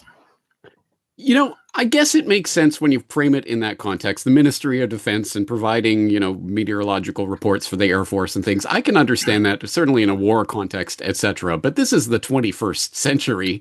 One would think that reporting the weather would not be such a top secret sort of thing. But from the responses or lack of responses you're getting for your freedom of information requests, it would seem the opposite. Why? Why is that? It's not so much the weather forecasting, and it's not so much even very, very recent weather. We'll come to that in a separate issue. It's more a case of what they've done for the long-term history of the system, keeping a record of how the climate has allegedly changed or not, whatever you want to look at it. up until about the 1970s, 1980s, it was a very neutral organisation because the whole subject of climate change was more concerned with whether we were going to get an ice age or not at that time. Around about the 80s, 90s, various things started coming in, and they seemed to be somewhat politicised. The IPCC came about, things like that, and they seemed to be trying to produce evidence to support a theory rather than simply just recording data, as simple as that. There seemed to be a motivation created to not necessarily 100% accurately represent the temperature as it was. Simple as that. All right. So tell us about your own journey in all of this. How and why did you get started and interested in the subject, and what has happened to you as a result of this? Right. Basically, I've got a scientific background, an engineering background, so I've always had an interest in it. When my children started going to secondary school, they seemed to be teaching, and I was helping them with their homework and things like that. They seemed to be taught things that didn't seem right to the way I knew things. They were taught things about climate. And when I was with a group of young people of that age, I asked them, well, how come it's winter in January? These people are like 16 years old. They couldn't actually answer that question. They could give me great detailed knowledge about the effects of climate change and what burning fossil fuels is going to do. But a really basic thing like what determines whether it's winter or summer, they just hadn't been taught. It got a little bit deeper in a list of greenhouse gases. This is 1 to 10 from the IPCC, didn't include the number one gas. It had a little footnote at the bottom saying water vapor was excluded. Silly little things like that start to trigger your mind thinking, what the hell are they doing here? I started then looking at how they were recording data. This sort of triggered this whole process on. And that's when I started noticing things just weren't quite right. But I'm one of those guys, I suppose, who sits behind the telly and wants to throw a brick at it when the BBC comes on, that sort of thing. And so I wasn't doing anything. And then suddenly, it's a really roundabout story, I'll be as quick as possible. But my son had designed an extension on his house that he'd bought. And he's only in his mid-20s. It's quite an achievement to have bought a house, let alone be able to expand on it, sort of thing. Everything he'd done perfectly. It even had a commendation because it's what we call a listed building. It's a very old house, and so he had to do it in a certain way. It came along that a building control inspector who says, is this right, is that right?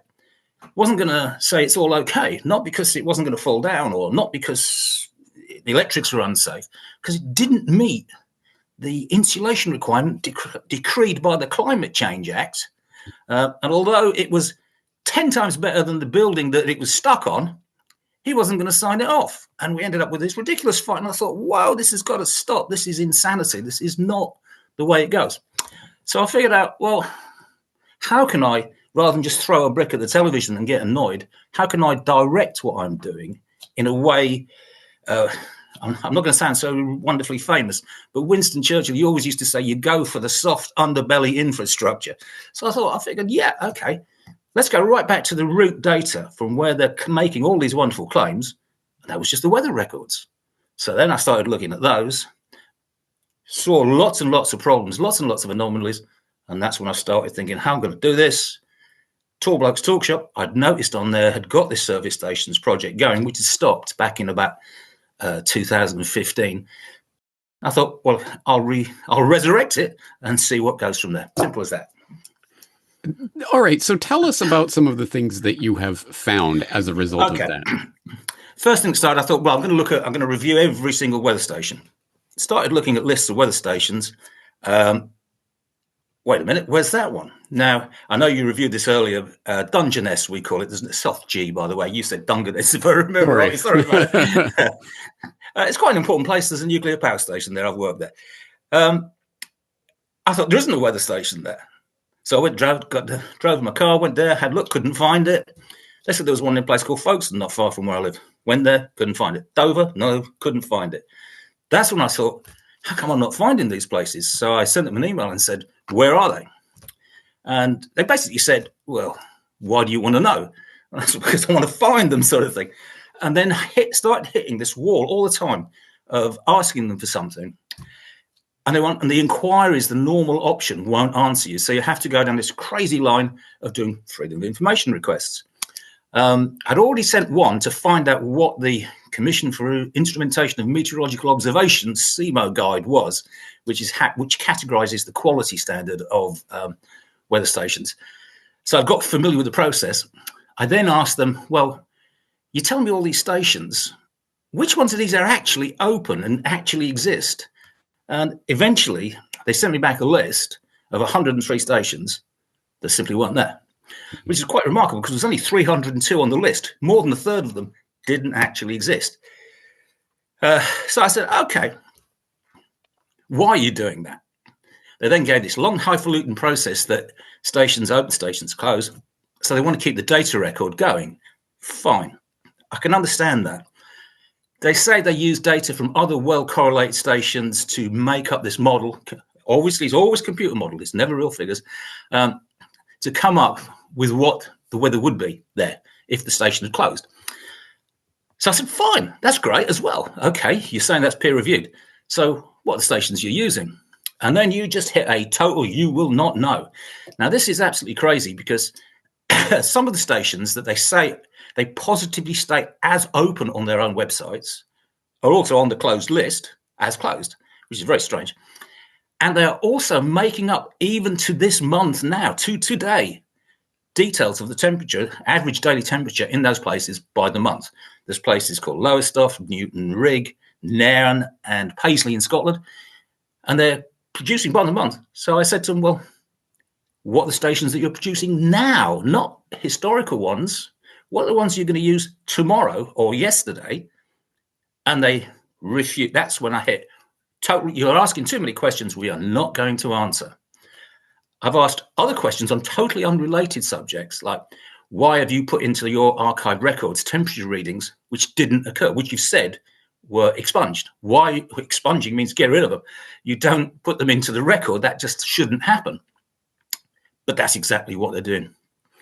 They've told me that they don't transfer data from one station to another, or rather, the term is unmodified data. Mm-hmm. I've proven that at sites called Waddington and Wattisham, and there are others, by the way, Charter Hall is another one, that they have done exactly that. At Wattisham, which is a place in Essex, they picked data from a place called Wethersfield, which is about 25 miles away. It's not as if it's close by. And they have just implanted it straight onto the records. Why would you do that? Because it's only a bit of history. Leave it blank. They had actually left the record for Wattisham blank for a while when the station was close to being, it's an airfield station. So when the runway was being relayed, they didn't put in the data. Why would you be bothered about putting in data when none was taken? It's only history. Doesn't matter. I mean, if you haven't got any data for that, so what? But why deliberately transfer somebody else's? There's a reason. There's lots of other things that I've asked relating to other issues, which are distorting effects on weather stations. But it's this whole history rewriting that seems to be very peculiar, and they point blank refuse to discuss. Right, exactly. Okay, so let's drill down on that, because as you say, one could understand. You want an historical record of weather in this area, and this particular station closes, but you've got other well-correlated stations, so you can kind of keep there. One could understand that if someone was being above board and on the level with all of this and putting the calculations out there and have the little asterisk to note, well, this station is closed, but we're correlating from these stations. I don't think people who would have a problem with that. But as you say, all this secrecy of you can't know how we're doing this, and the sausage is just coming out of the factory and you cannot see into the factory, it obviously means something is going on.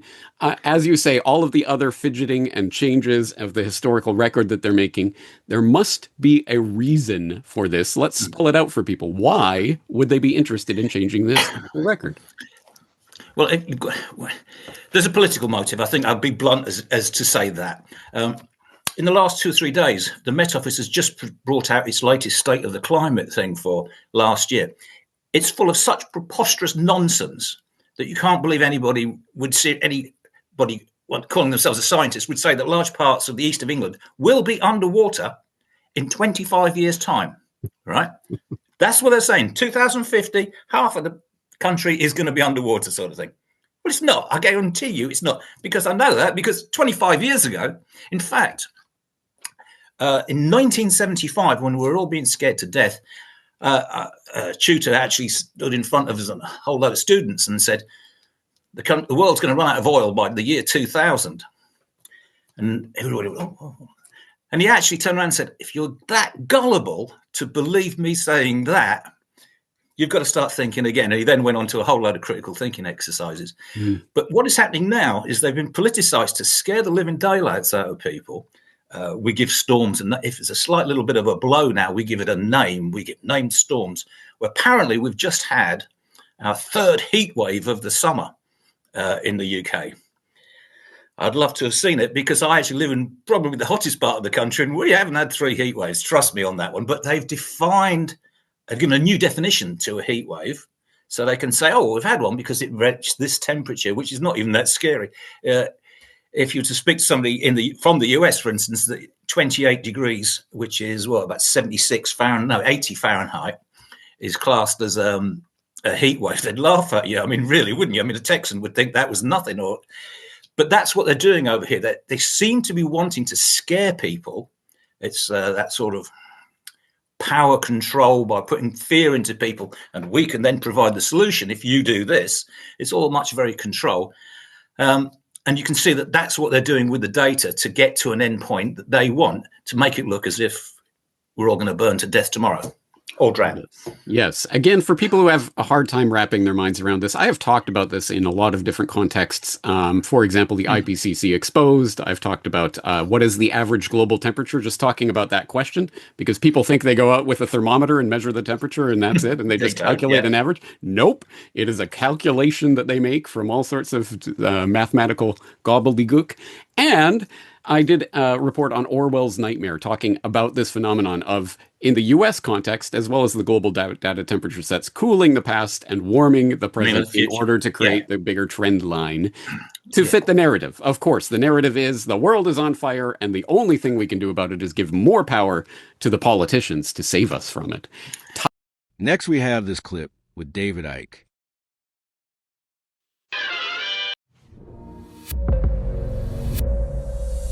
Hello, it's been 6 months, or just shy of 6 months, since Donald Trump became the President of the United States for the second time. I'm joined by my dad, and we're going to basically have a look at that 6 months. 6 months of trusting plans and 5D chess and all the rest of it, and we're going to break it down, aren't we, Dad? This should be interesting, because I know you're a big fan. Should we start with the real current conversation now, which of course is the Epstein client list? We've gone from, we're going to release all the files, they're on Pam Bondi's desk, to they don't exist, to they do exist, but it's a hoax created by Obama. Explain that to me like I'm 5, how those two things can be true at the same time. Yet all the influencers, the MAGA influencers that of course made a great career out of backing Trump, are now suddenly don't want to talk about it. Yeah, well, in terms of the influencers, it seems to break down into 3 camps. You've got those that campaigned for him and were propagandists for him and promoted him, who are now saying, "Who, me? No. I never said vote for Trump." But of course, you keep the receipts. You've got others who, and Alex Jones is in this category, where they really don't know what to do, because what's happened over the suppression of the Epstein files, the Epstein evidence, is so the opposite of what Trump was supposed to stand for, but never did, that it's like, what do I do? So on one hand, they've got to kind of keep their audience on board by going a bit, release the files. And on the other hand, they're going, well, yeah, but I still agree with 95% of what he says. And then you've got others who are basically calling bullshit. Yeah. And I've got respect for them. I didn't agree with their support of Trump, obviously. I've been calling him out since he came on the scene in 2016 for what he is. But at least they're going, sorry, not having this anymore. So they're kind of three camps. And what he has done overall is he's holed below the waterline, I think. I think from here on, almost no matter what happens, he has lost a certain number of people who previously supported him. And everything he does or seeks to do now will be tainted by this. So how they're going to get themselves out of it, we shall see, or try to, because at the moment, every time Trump posts something to try to mitigate the disaster for him, he makes it worse. Yeah, he does, yeah. But I think, I've been, like I say, calling him out since 2016. It was obvious from the start, a con man and a front man, ironically, for the deep state. I remember when he came on the scene, and I think he had the best part of 20 people in the Republican Party going for the Republican nomination for president to overcome. And I watched him, and I watched them fall away and fall away and fall away. I heard that the Republican establishment, the Republican Party establishment, didn't want him, couldn't stand him. And then you had the release of the documents and emails and so on by WikiLeaks that showed that the Democratic Party, that's a misnomer, but the Democratic Party were manipulating events so that Hillary Clinton would be the nomination and not Bernie Sanders. Yeah. And you thought, well, if they can do it and they hate him that much, well, why can't the Republican Party do it? But they didn't. And when he got the nomination, I thought, this guy's going to be president. It was just too much. And he became president, and now for the second time. So if you then look at the Epstein background, Trump, according to Epstein himself, Trump was Epstein's closest friend for 10 years, more than that actually, but they admit to 10 years. And Epstein's running a blackmail operation on behalf of Israel and Mossad. It was a classic network. They do it all the time. Yeah. So that period would have compromised Trump if they wanted to compromise him. Then suddenly, out of nowhere, this compromised guy runs for president and he wins.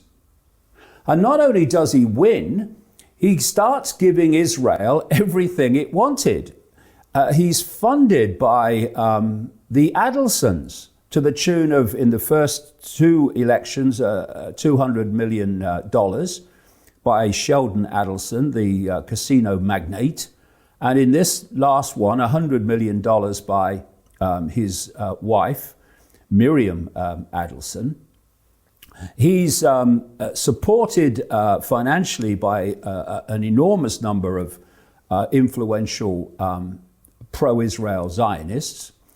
And in the first term, the agreement was that he would get the money if he agreed to move the American embassy from Tel Aviv to Jerusalem, and if he recognized the Golan Heights as Israel land when it was Syrian. And he did both. Yeah. And there were some influencers, by the way, that are now attacking Israel, who were in Israel at the time, who were saying, we're here to support Israel. And why aren't the Democrats here to support Israel? This was when the embassy was moved. And then he comes in this time, and he's pro-Israel on bloody steroids. And he is giving them what they want. He's bombed Iran. He's taken all limits off arming Israel. One of the first things he did when he came into office the second time was to remove sanctions against the settlers who were stealing what's left of West Bank land from Palestinians. Well in favor of what's happening in Gaza, starts talking about wanting to get the Palestinians out of Gaza, so it becomes this rich and famous kind of seaside resort, which will be, of course, run by Israel. So everywhere you look, Israel's getting what it wants. He calls Netanyahu recently the greatest man in the world. I mean, that is something of a statement. Which is just beyond belief. And this comes after he's been compromised by Epstein. And if people want the Epstein files, they should give Netanyahu a call and ask him if he'll let them see them, because he'll have them, and the Mossad will have them. They'll all have all the details of what went on. And as you know, and I know, some of the women who were little more than children at the time, who were in that Epstein network, they tell you about the hidden cameras and the hidden microphones to compromise people. And as the old saying goes, when you've got them by the short and curlies, their hearts and mind will follow. When you've got them by the balls, their hearts and minds will follow. And whatever Trump wants, he'll do what they say. Otherwise, you're in trouble. And that's how it works. And it's so blatantly obvious when you look at his connections to Epstein, and now he does whatever Israel wants. I mean, put the two together. It's not difficult. No, I think the Bernie Sanders thing's interesting as well, because obviously you mentioned the fact that they manipulated it to allow Hillary to win, which of course they did.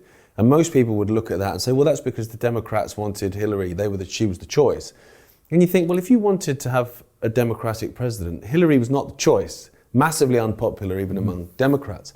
So I look at it and I think, well, actually, with my tinfoil hat on, could that manipulation against Bernie Sanders have actually been about getting Trump in? Because actually Bernie Sanders probably would have beaten Trump, because Bernie Sanders had Democratic supporters, but he also had conservative supporters. That might be tinfoil hat, but it wouldn't surprise me if that was part of it as well. Well, anything's possible because it's a one-party state. Therefore, ultimately, the Democrats and the Republicans are controlled by the same force in the shadows. So they work through both. So it's not impossible. I'll tell you one thing, too, that I think is has a very good chance of being true. And this will seem far out to a lot of people. And that is the way that Trump lost the second election. He won the first, then he lost the second. Now, if he'd have won the second, he'd be out now, be gone. Yeah. Would have been gone in January of this year. But he's come back in. And this is very significant because he's come back in with this group of Silicon Valley oligarch billionaires all around him. His AI czar and crypto czar is David Sachs, who's connected to Musk and Peter Thiel and all these people. And we're in the period, and this is a very important part of what's going on now, is we're in the period of the run-up to the takeover by AI of the entire system, and the run-up to the fusion of humans and artificial intelligence, so that artificial intelligence becomes the human mind, becomes human perception. And if you remember, the ones pushing back on that were basically what you'd call the right and basically Trump supporters. I mean, loads that weren't, but weren't Democrat either. But that grouping, which became known as MAGA, and all the kind of influences and people on the internet, etc., they were pushing back on that. And they had to be targeted to bring them on board, because basically the left were going with it, this AI stuff. They were susceptible to the hard sell of we'll be gods and it will be fantastic and it will do all this and do this and the other. But this MAGA crowd and those further out that weren't actually Trump supporters, but they were pushing back on it. They didn't want it. They were skeptical of it. So what they've done is they've brought in Trump to tell that group of people what they want to hear. So they've looked at all the things that they want or are concerned about, immigration and so on. And they're skeptical of climate change and no foreign wars and all that stuff. Yeah, foreign wars, all that stuff. So they've brought him in, and he's told them what they want to hear. Yeah, but surrounding him, actually controlling him, I would say, are the AI oligarchs who connect out to Israel too. And so we've had this situation where 2 days into the Trump administration, he wheels out into the Oval Office Larry Ellison of Oracle, Sam Altman of OpenAI, to announce this up to 500 billion AI expansion and data center expansion for AI. And you have been seeing excuses made or justifications made for introducing AI in all these areas that the MAGA base are concerned about. So you say, well, if we want to stop immigration, illegal immigration, well, AI can do it. Yeah. And an ID, a digital ID can do it, and all these things. And you've got Trump, who had to appeal to his base on the subject of the central bank digital currencies, the digital currencies that are programmable and are able to be tracked and programmed to the point where they can dictate what you can use them to buy. In other words, they're dictating your choices of what you want to buy. Yeah. And they can also be programmed to only be a currency in a particular area. There's your 15-minute city background to that. But he couldn't come out and say, we're having the central bank digital currency, because his base would have gone crazy. Yeah. So they're having stable coins, digital stable coins, which are programmable and in the same way. Yeah. Now we look at this recent episode of New World Next Week. Plus weapons reserves, but first, crypto bill. Vote fails to get 100% Republican support despite Trump's call. Grabbing this from Cointelegraph. James, which have I said always to me looks like Cointelegraph. Cryptocurrency-related bills backed by U.S. President Donald Trump failed to clear a key procedural step in the House of Representatives on Tuesday, despite the president's threats and a public push for action. Trump had urged Republican lawmakers to get the first vote done this afternoon on legislation to regulate payment stablecoins as part of a larger effort to pass crypto legislation before they all go on August recess. In a Tuesday post on the social media platform he owns, Trump ordered all Republicans to vote yes on the Guiding and Establishing National Innovation for U.S. Stablecoins Genius Act, a bill designed to regulate payment stablecoins in the U.S. The legislation is one of 3 bills, along with one to address market structure and central bank digital currencies, that Republican House leaders have been pushing as part of the party's Crypto Week plans, which this is really the first I'd heard of that. The Crypto Week. The president may have been referring to a House resolution to consider the 3 bills and a defense bill, which failed to get support from a majority of lawmakers present on Tuesday. At least 13 Republicans may have voted against the resolution.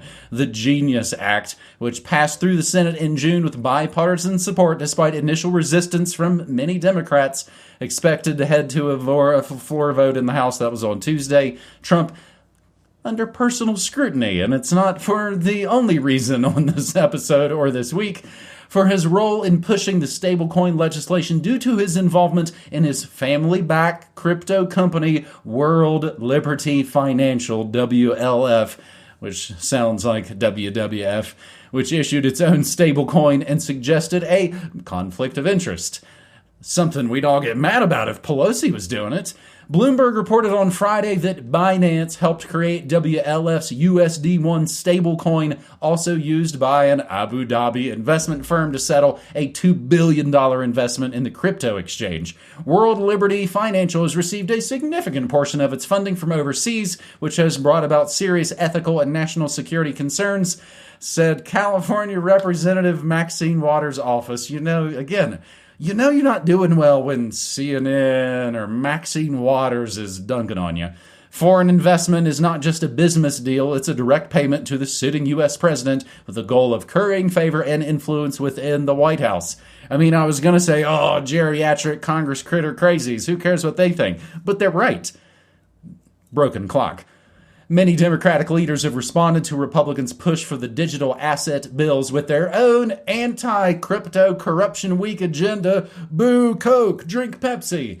They're calling for amendments in the 3 bills to address consumer protection and prevent the president, the vice president, and members of Congress from holding or promoting crypto over concerns with conflict of interest. So say things they don't have a personal stake in.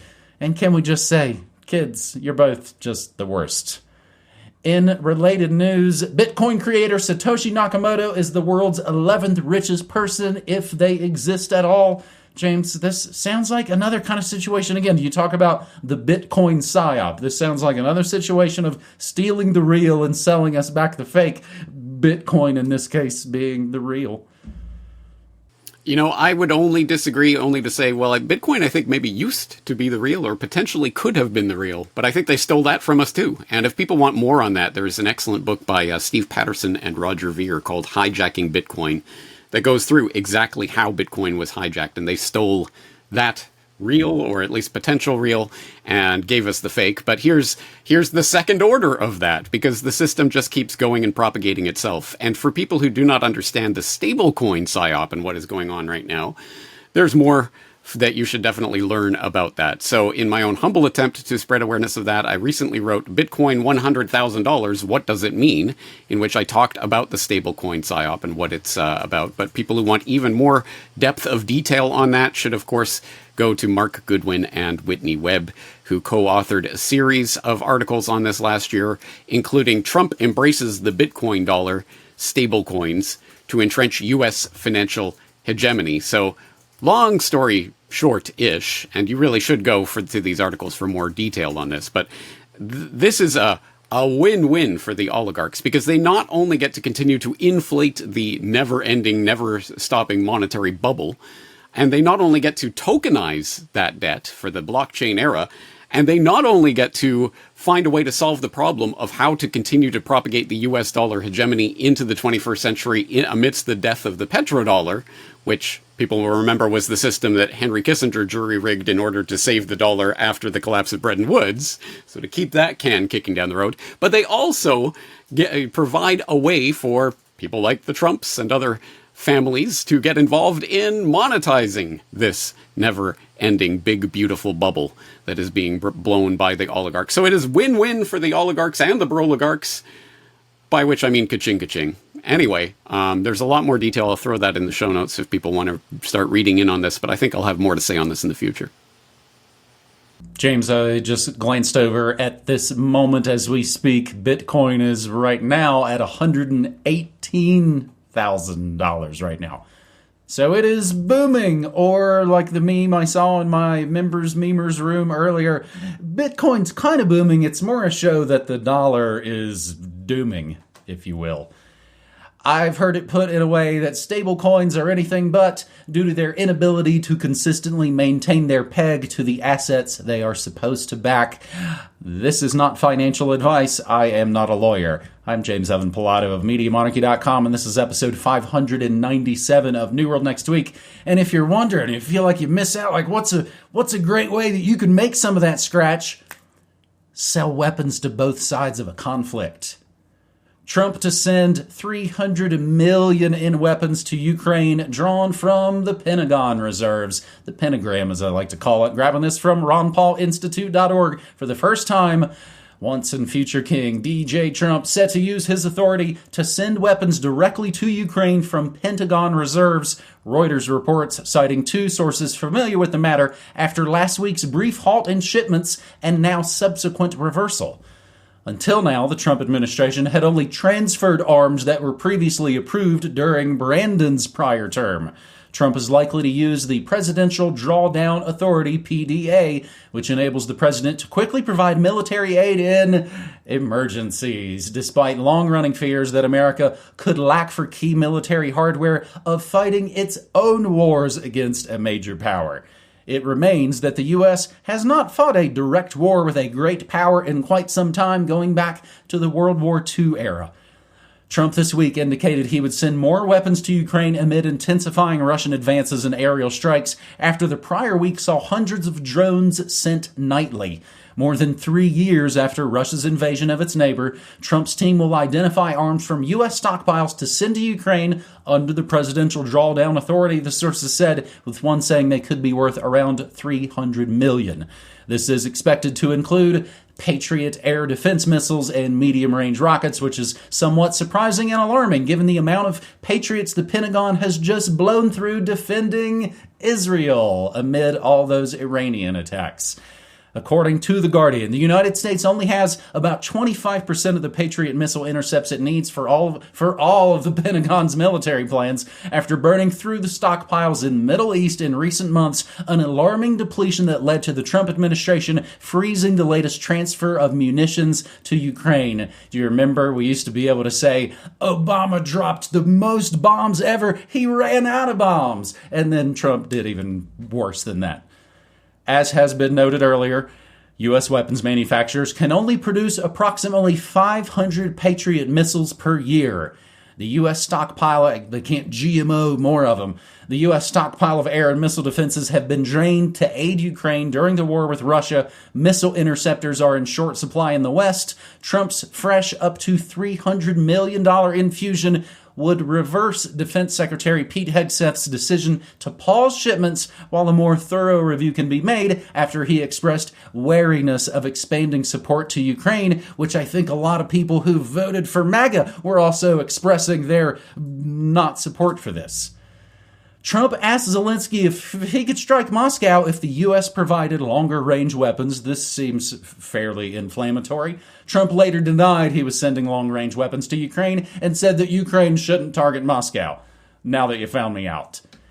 And U.S. weapons supplies to Ukraine never stopped, says those bastards at the Kremlin. The arms deliveries have continued despite claims of disruptions, spokesman Dmitry Peskov has said. James, the situation just keeps getting worse. It certainly does, but I'm thoroughly confused because, James, isn't this the war that was absolutely going to end on day one of his new administration, right? And he all he had to do was make a phone call because he knew exactly what to say to Zelensky and Putin to get this all called. Oh, wait, no. Oh, that was all fake news. No, of course, he never promised that. And what? Trump lying to the gullible rubes who would vote him into office in order to gain power? We certainly don't have any relateds that will flesh that out in any greater detail, right? Anyway, yes, I am not going to use the canard, which you've pointed out, I've pointed out before. People always use, oh, this is just a distraction from that. But while you were busy with other stories, and for good reason, like the Epstein story, yes, the Russia-Ukraine conflict continues to rage on, and in fact seems to be escalating at the moment. Just a couple examples of stories that are floating through the news wires as we're recording this. Russia unleashes most massive attack since war's start on Zelensky's hometown. But on the flip side of that coin, Ukrainian hackers claim to have destroyed major Russian drone makers' entire network.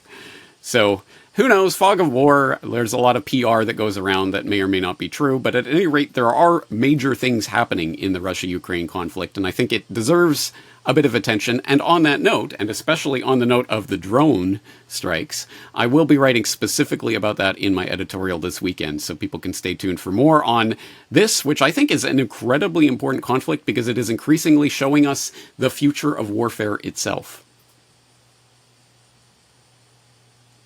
It kind of looks like Syria has turned into a hot war situation as well. But in those Donfrey Trumpstein updates that you're referring to, Democrats gloat as MAGA world explodes over the Epstein files. They were on Pam's desk, but there's no desk here, you crazy conspiracy theorists. Trump calls Epstein conspiracy a hoax, turns on MAGA weaklings. He sure does turn them on. Oh, wait, you mean he's now turned against them.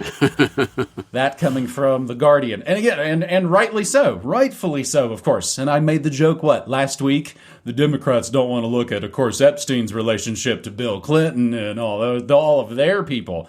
But it looks like they're willing to go that way just to get Trump.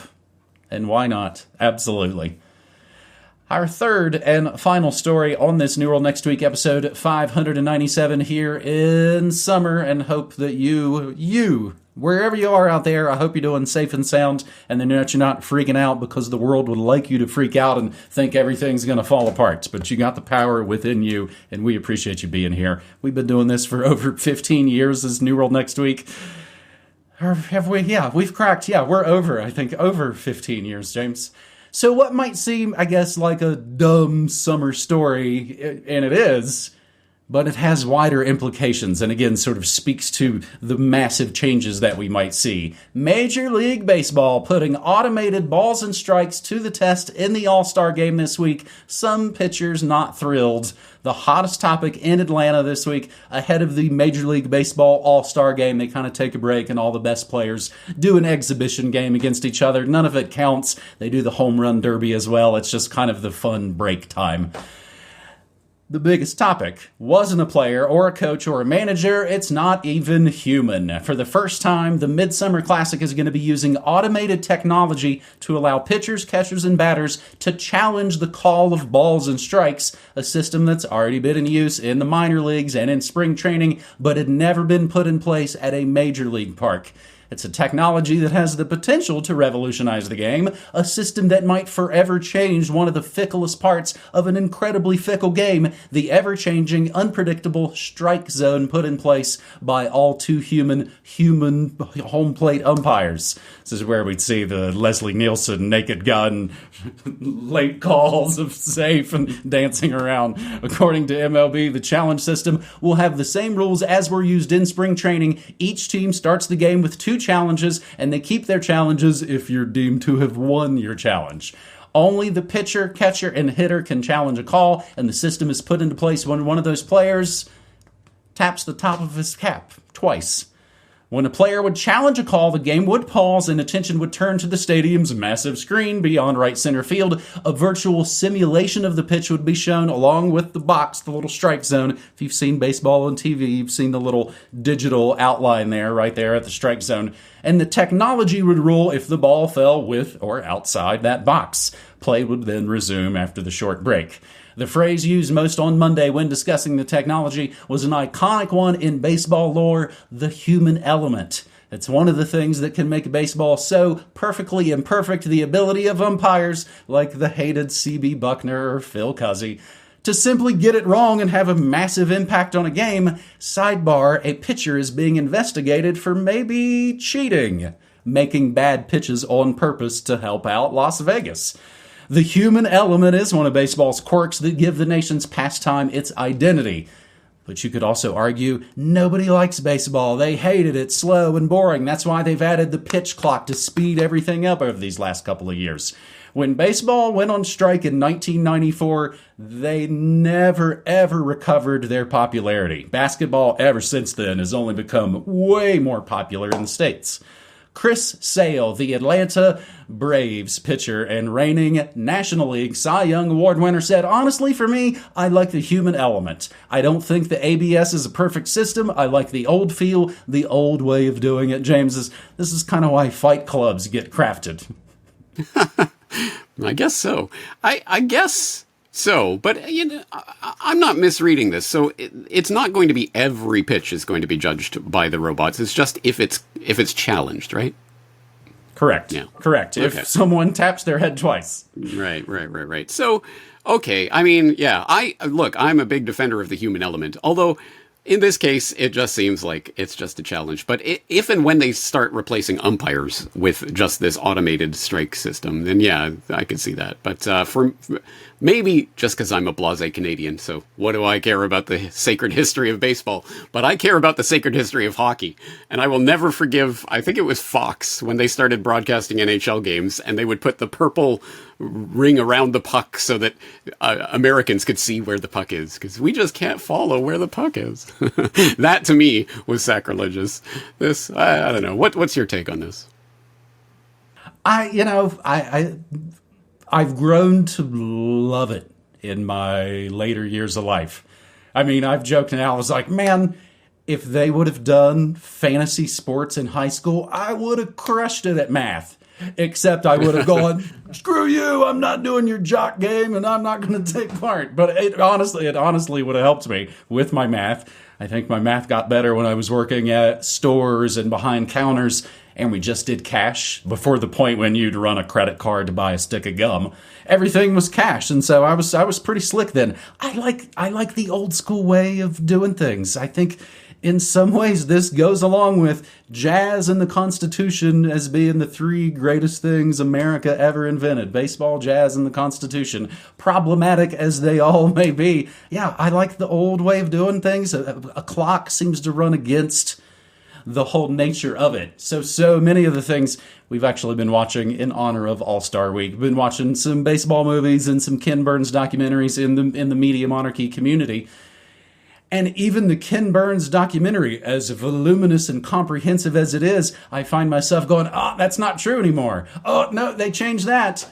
So things have changed in the unchanging 200-year-old game. And I guess, of course, again, who's going to get swept aside? The old man yelling at the cloud generally doesn't win. So as hard as it can be, a lot of times it is not worth your emotional effort to get invested in things that you know they're going to change and that you know you have no control over.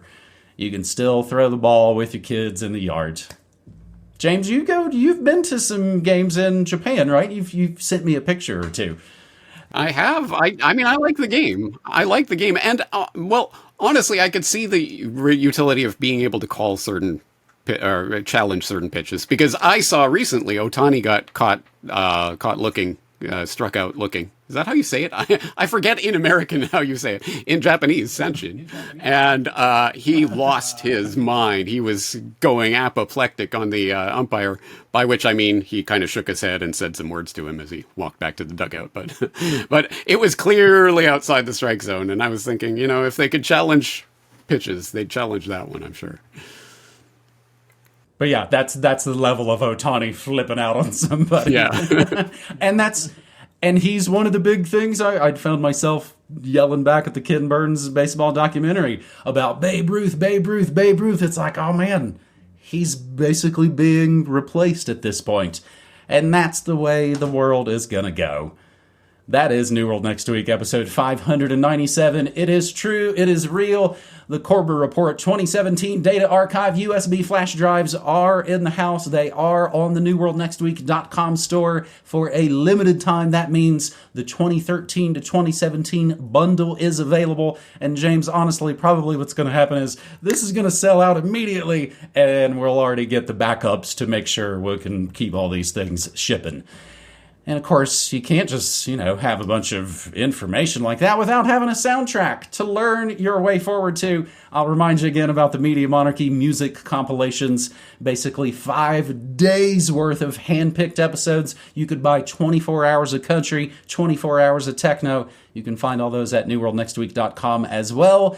And I get to play the exclusive audio of these New World Next Week episodes before they are published anywhere. And again, YouTube has really it's been great to be back on YouTube, James. It feels like some way of like, oh man, they started, carrying our show on the networks again. And it's been a nice help.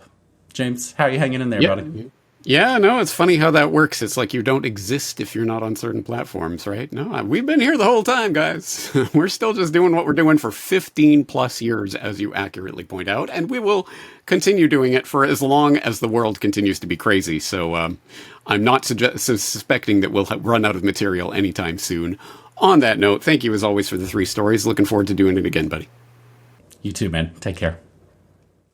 Not just this show, but all of the other shows that air on the channels, which winds up being 16 a week, 65 a month, 25 different personalities. All of that comes to you for free. What kind of a fucking ass clown wouldn't have the heart and compassion to donate to baby Steve?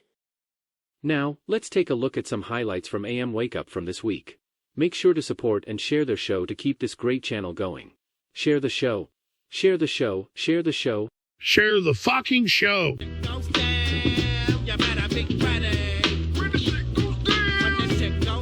No, Trump. There's this compilation.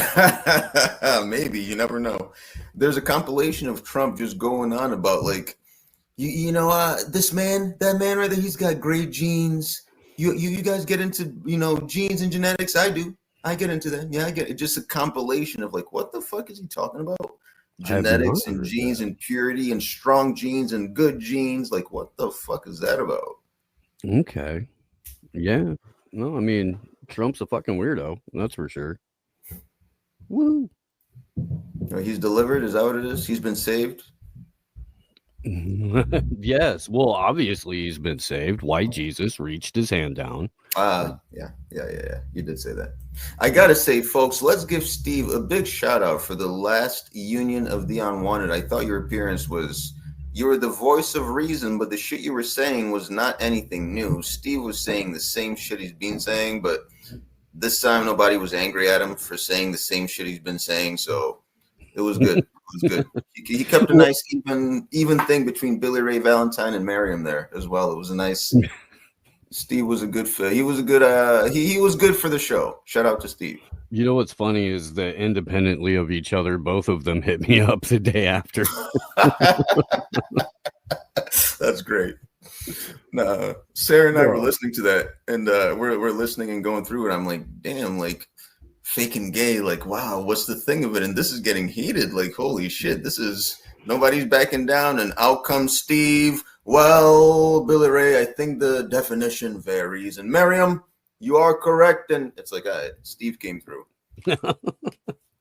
Nobody else was going to jump in. Everybody else is sitting there watching it like it's a fucking playground fight. I was waiting for people to whip out their cell phones and start recording it from the fucking, from backstage. And yeah, dude. It's, the funny thing is, if you swap out me for Miriam, I don't get invited back. Oh, jeez. Oh, boy. She's the buffer. I was actually honestly amazed when I got the email from Ricky with the link. Yeah, it was good. It was good. Yeah, shout out to everybody there. It was a good show. It was a nice show from all the people, Don Jeffries, Charlie, Miriam, Billy Ray, everybody. Everybody was nice. Ricky, all that. I really want Don Jeffries to internalize that he's not agreeing with Tucker Carlson. Tucker Carlson is agreeing with Don Jeffries from 1994. Yes. Right. But true.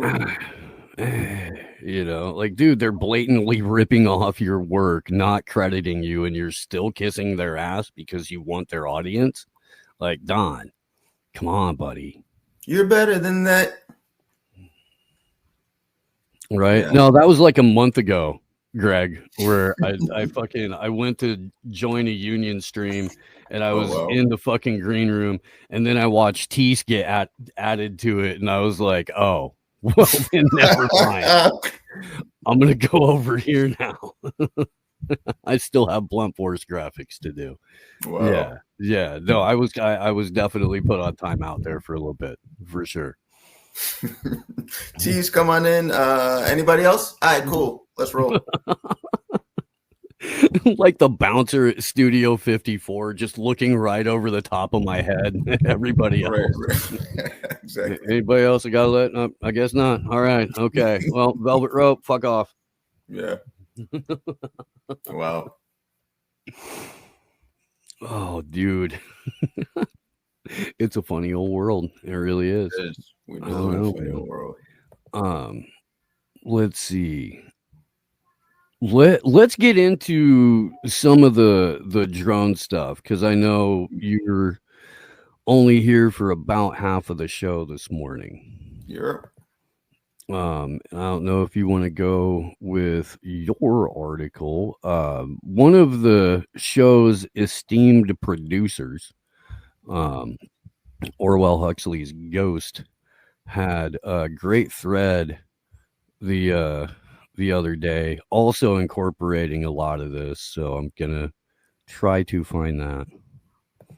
Sure. Yep. You know what? I'll open up with the article. So this, the article here I read, it was like a little rabbit hole after I watched Trump's little conference with the African nations. He met with some West African leaders like Guinea-Bissau, Mauritania, Liberia, a couple other countries, but met to discuss what, of course, minerals and resource sharing and mineral transfers and all this good stuff. Well, why does the U.S. need minerals? Well, because it doesn't get it from China the way it used to. It doesn't get it from the bad guys, and U.S. doesn't make its own minerals the way it truly actually needs to. So you need to get the minerals from somewhere, your coltan, your cobalt, your copper, your lithium, your natural gases, your oils. All that stuff has to come from somewhere. Russia doesn't. You don't want to get it from Russia. So where do you go? Oh, you turn to those Africans, because USAID used to have a project with Congo and what other country? It was Congo, running through the Libido corridor to move minerals, to move those things I just listed from country back to the United States for AI, for defense reasons, whatever, computing reasons, all that shit. So drones. So all this shit just kind of took me down the loop of course, it's all about warfare. It's all about drones. It's all about this nonsense. So this is from defense1.com. Drones are now bullets. How a new Pentagon policy may accelerate robot warfare. So this is kind of the thing. It's almost like, bro, this shit is coming, dude. Of course, we've got the Palantirs, we've got the Andurils, we've got all those guys. And it's like, it's not stopping. The AI is the next push. Our government is gearing up to consolidate resources specifically to heighten all these things, whether it's semiconductors in New York or all over the country, you know what I'm saying? Or literally making deals with other countries to accelerate all that sweet, sweet resource sharing. Mm-hmm. So here's the article here, just touching on that. Treat small drones like ammunition, not airplanes, the defense secretary told the Pentagon in a Thursday memo that just might boost production where many other efforts have failed. There's a chance for this to go really fast, said Alan Evans, CEO of Unusual Machines, a company that manufactures drone parts. The memo from Pete Hegseth, which builds on a July 6th White House executive order, does a couple of key things. Most importantly, it directs the Defense Department to treat small drones under 55 pounds, the so-called Group 1 and 2 drones, as consumables rather than durable property. Small drones already don't have to fit STANAG 4586, the NATO standard that makes sure different militaries can talk to the same drones over the same control link. The memo explicitly removes that requirement.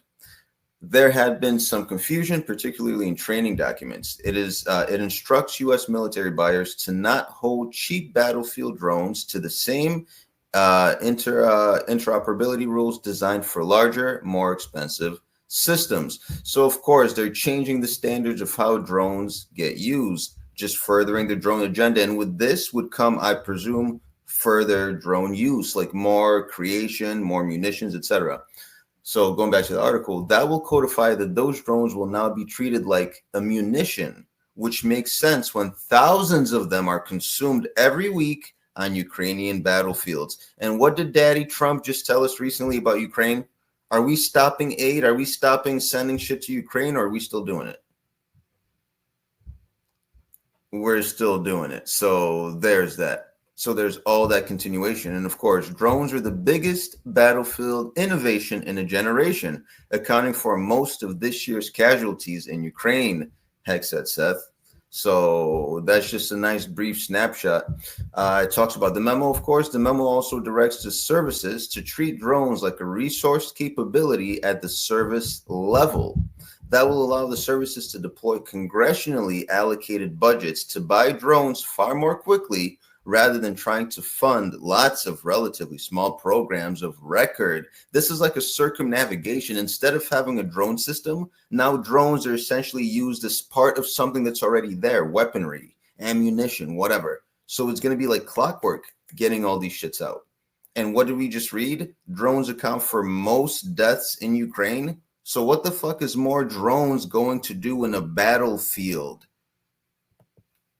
Hello, government. Am I retarded here? Okay. So that will allow the services to deploy quickly. That in turn allows purchasers to get around micro purchase caps for GSA funds, around $10,000, and will make drone purchases less vulnerable to tardy budgets. You know, those pesky regulations and how money needs to get allocated. Every cent in government is allocated. Every cent needs to go through a budgetary process. You have a budget analyst who has to review different codes and different packs of where the money goes and shit. So now, yeah, that stuff just takes too long. Let's just make it as part of, like inventory, like you're buying pens or you're buying Band-Aids or you're buying little drones to go shoot and kill people, Yep.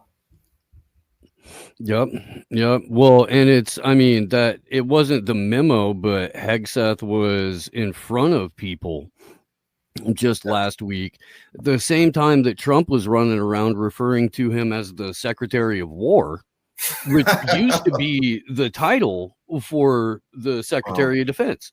Yeah. Up through World War II, it was the Secretary of War.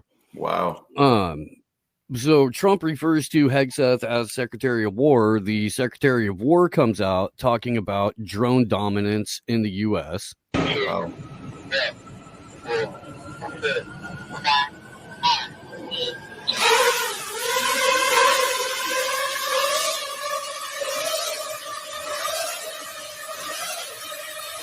God damn, bro.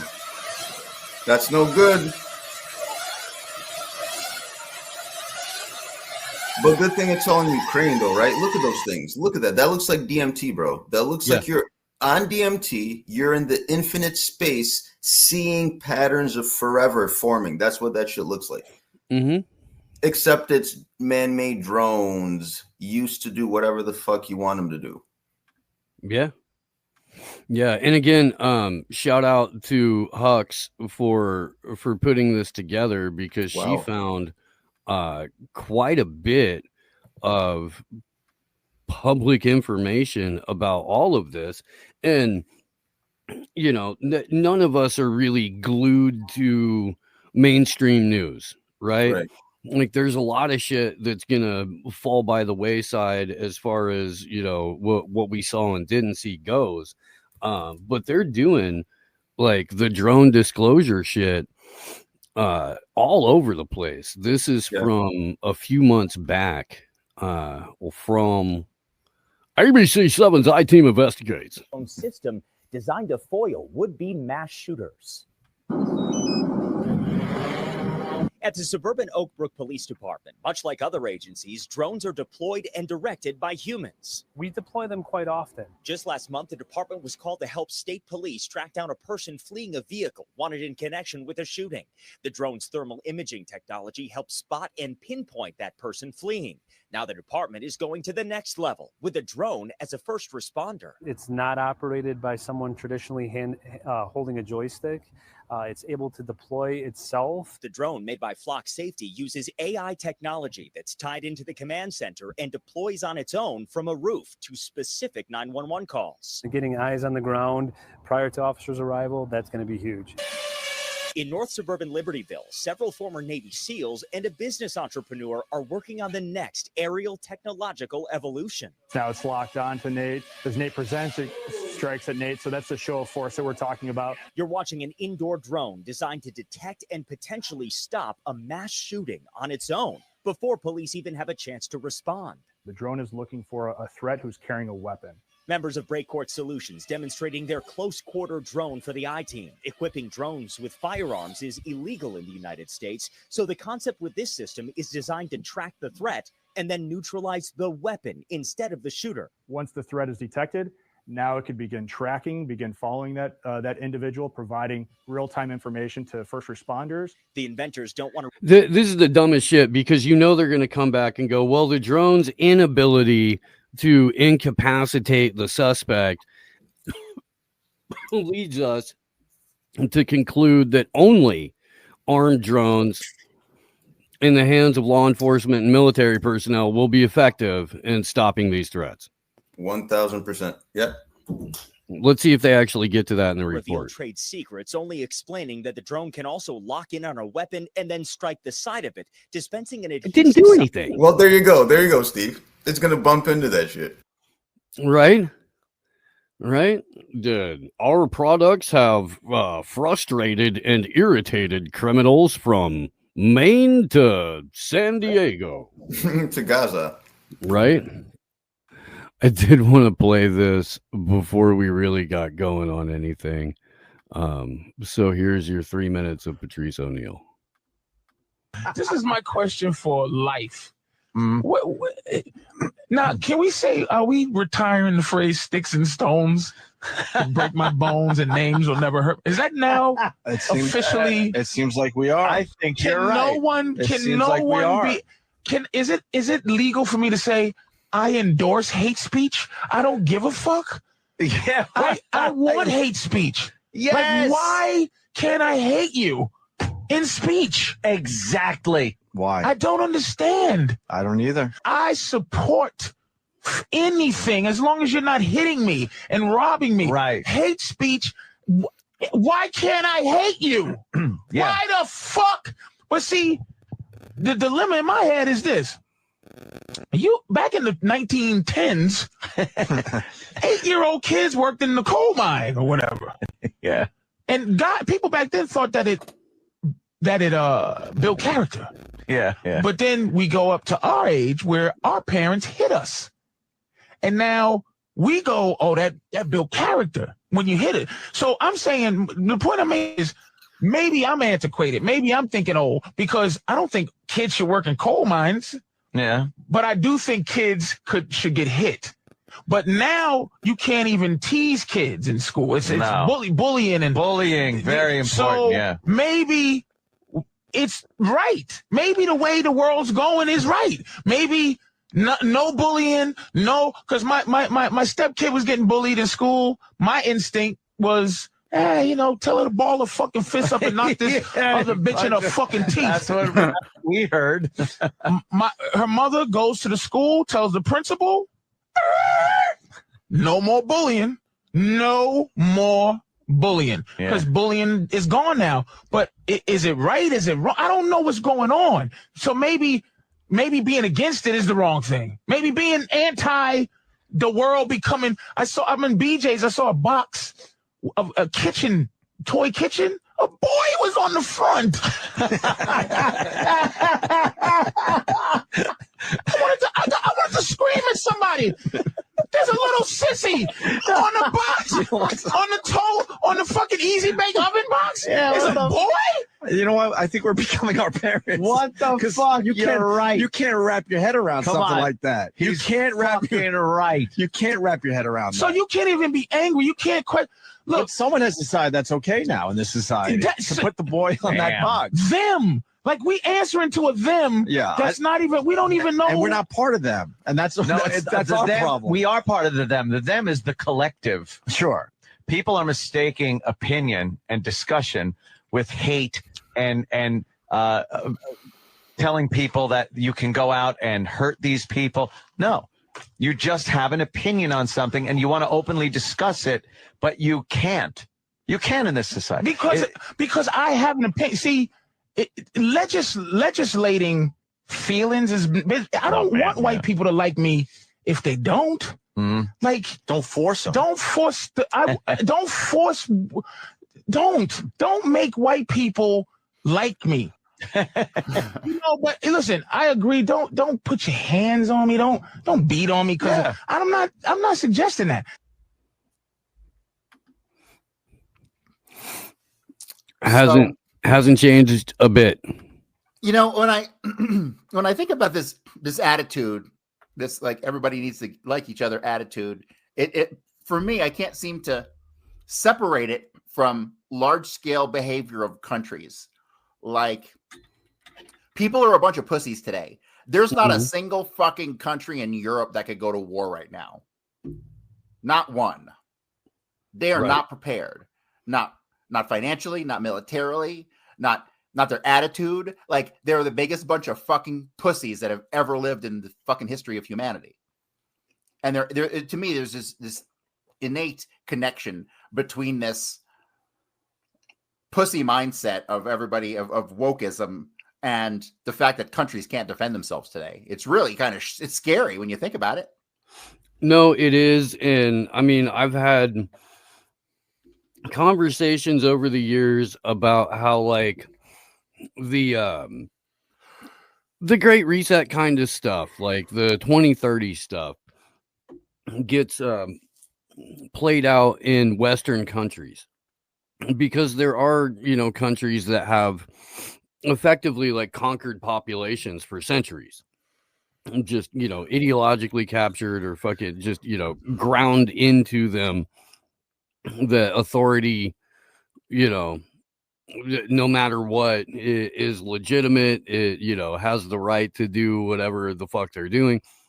Not necessarily so in the West as much. So it's been like 100-year-long grinding down of the, human spirit process. Yeah. That people have been put through, and it's spat back out, a bunch of weak-willed, empire overeducated, but totally undereducated in life. You know what I mean? Yeah. Fucking clowns. That have no fight in them, that, submit to government, that submit to the state at the drop of a hat.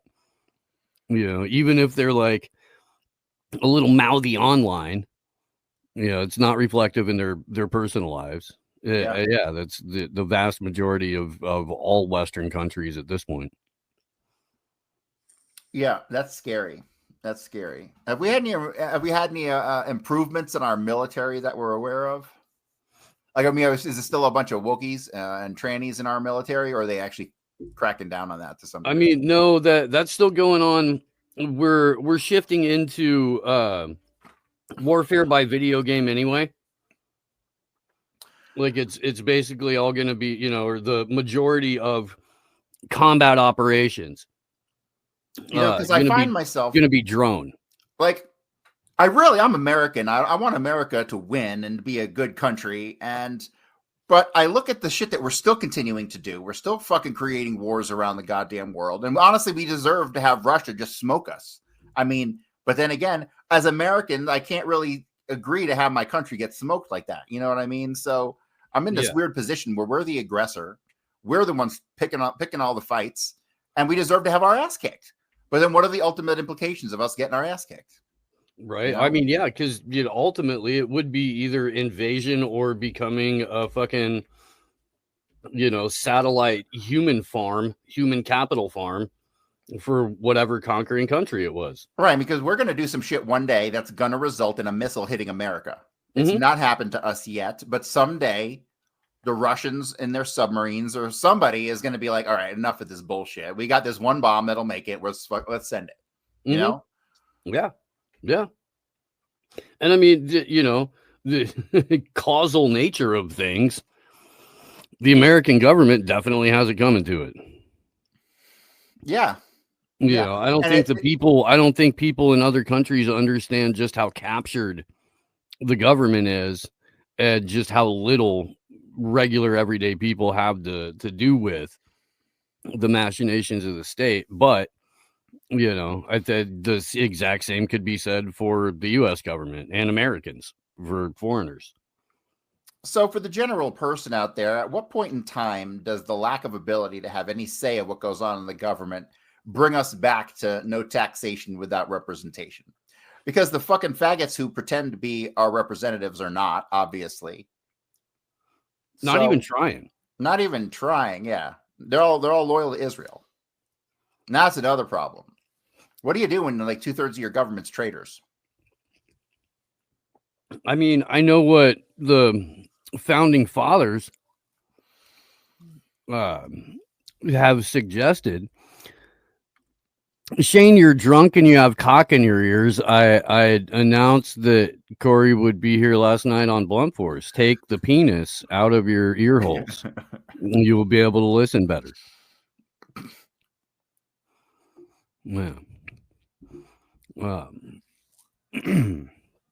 But yeah, I don't know, man. I don't know at what point that threshold is. I think that the powers that shouldn't be, as Corbett calls them, would love nothing more than small groups of people to get violent so that they could stamp them out. Yeah, for sure. And so we kind of, at that point, it's the only way to win is not to play. Pretty much. And yeah, I like shifting the way that we engage in commerce, shifting the way that we engage with each other, while encouraging things like, a nationwide tax strike and stuff like that. Yeah, sure. So, Saturday we got UFC 318 coming up. Yeah. What are your thoughts? Holloway versus Poirier 3.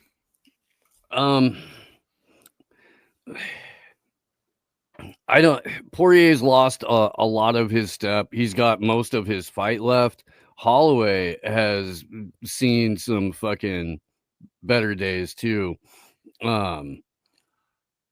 Maybe, I don't know. Maybe Holloway pulls it off. Kevin Holland's fighting. Didn't he guys just fight like recently? Yeah, he did. He fights a lot. Yeah. Well, so does I mean, they've been fighting a bunch of people with rapid rotation lately. Yeah, a bunch of guys I never heard of. Yeah, I mean, it's been the cards for this whole summer. Where are they doing it? The one thing I didn't check. Let me see. What freaking East Block backwater? New Orleans. Oh, that's right. Okay. That should be fun. Yeah. This is just...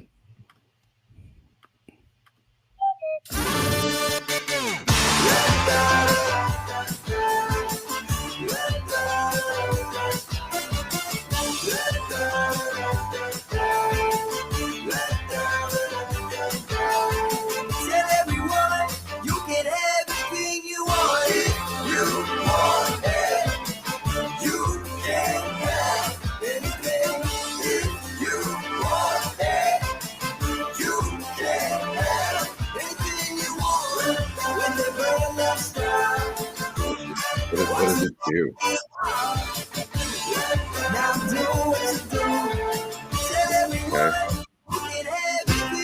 Okay. It's just like a Wall-E friend thing. What is it? Does it do anything? Does it just dance in your face? No, it does all these like AI things and stuff like that. It's like your mother will be home in 45 minutes, Sarah. It's like I know where she put what you want. it's in the closet. It'll just like omnipresent surveillance of the family unit in conjunction with other AIs until it becomes and data like mine, you know, fucking it version of Wall-E. Yeah, okay, cool. That's apparently the future, people. That's how you're gonna die. This cute ass motherfucker's gonna like ghost in the machine. Yep. Right. Looking somehow like a bartender at a pawn shop. Craig Pasta Jardula. Hello, gentlemen. It's great to see you this morning. I really like to say, I hope today we can all talk together respectfully in an amicable way. The last time we were out here, there was some attacks on mustard, but specifically on provolone cheese. That were unwarranted and unmerited. Like I understand the versatility argument, but as an Italian American, provolone cheese holds a big place in our hearts, and I would hope today we can just be respectful. I mean, the mustard comment from Steve last time, I know that people laughed at that one, but Tease, I thought that was a little bit out of line, really, your attack on provolone cheese. So I'm hoping today we could talk together in a very kind, loving, respectful way and not let it get out of hand. Thanks for having me on. All right. I stand by all of my comments. I know you do regarding mustard and provolone, for that matter, and I support Tease in his critique of that particular dairy product. Yeah, but he's willing to give a little wiggle room over there. You can see a little bit of a retraction, like he didn't say it, but his face says, "Yeah, Pasta, going after the provolone was a little bit too much." I can see it in his just face. Putting words in his mouth, and that's not fair. Look. Me and Teese. First of all, Teese has great night skills. He comes from the kitchen, so we've had moments together talking about food, right, buddy? That me and you never ever talk about. When I try to talk to you about knife skills and food, you're like, "What time is dinner?" and you walk away. But me and Teese have a little bit of a different connection where we're kitchen guys. I mean, the reason why I'm late to the show is I'm making Mom a short rib ragu, some grass-fed Wagyu ragu, short ribs, and a little also shrimp, because I make a little pasta first, so she always has it on hand, a little angel hair pomodoro. So I got a nice little red marinade going, slow and low. The short ribs are set, but I had to do the mirepoix and get everything ready. I had this beautiful bone broth I use. So it's going to be these tender short ribs that are going to pull apart. And I got the big rigatones, like the ones from Italy, the big thick ones. It's just going to be glazy and beautiful later from Mom, so. Okay. That sounds good. I hope you have a wonderful dinner together. Yeah, I don't know. The cheese thing, it's just a mediocre cheese. It doesn't go that well on it. Whoa. Anyway, like, yeah, but you can't replace it for a lot of things. It in other words, it might not be as versatile as your once again. Wait, hang on. So what you're saying, Pasta, in the words of Tucker Carlson? Put anything in my mouth, Chef. I'm gonna smell it, and then I'm just gonna nibble on it. I'll put anything in my mouth, Chef. Great clip for the appropriate time. Do I need a little bit more light? You do look like you're coming to us from the holodeck. Would you like something to drink, sir? Can I make you a mezcal paloma? Let's see. By the way, like Fox News this morning is pushing the advancement, like Trump to go into AI. Like we got to lead the way in AI. Like that's what they're selling to the commoners out there. They just did a $200 million deal with Grok. Yeah. For Grok.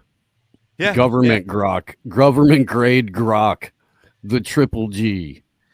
Living in South Florida, guys, it's the weirdest thing in the world to see a Tesla truck pull up and a guy's wearing a "Make America Great Again" hat, and that's a common thing. I mean, now I think I'm trying to wonder what those guys are thinking now that they had a little fake feud, the WWE thing. Like, fuck, do I wear the hat or do I drive the truck? Which one? I'm gonna open my window shade. Like a government grok, if that's like it or the equivalent of it, like however it's licensed or however it like interfaces with the public, whatever. But like that idea, what happens like when grok goes like unfiltered, like it recently did on X, and it's the government grok? It's like, we'll crush you, puny humans. It's like, what if that's coming from the government account? At what point are we like, okay, that's like we can't have these systems around? Like, it happens one time. It's happened in real life plenty of times. I don't know, guys. I think that's going to be a thing. Yeah.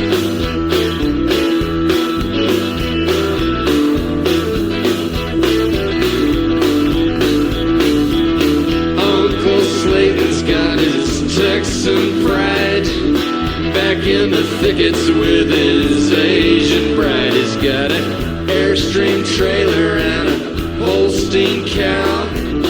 Still makes whiskey cause he still knows how. He plays that Choctaw bingo every Friday night. You know he had to leave Texas, but he won't say why. He owns a quarter section up by Lake Eufaula, caught a great big old blue cat on a drifting jug line. Sells his hardwood timber to the chipping mill, cooks that crystal meth because the shine don't sell. He cooks that crystal meth because the shine don't sell. You know he likes that money, he don't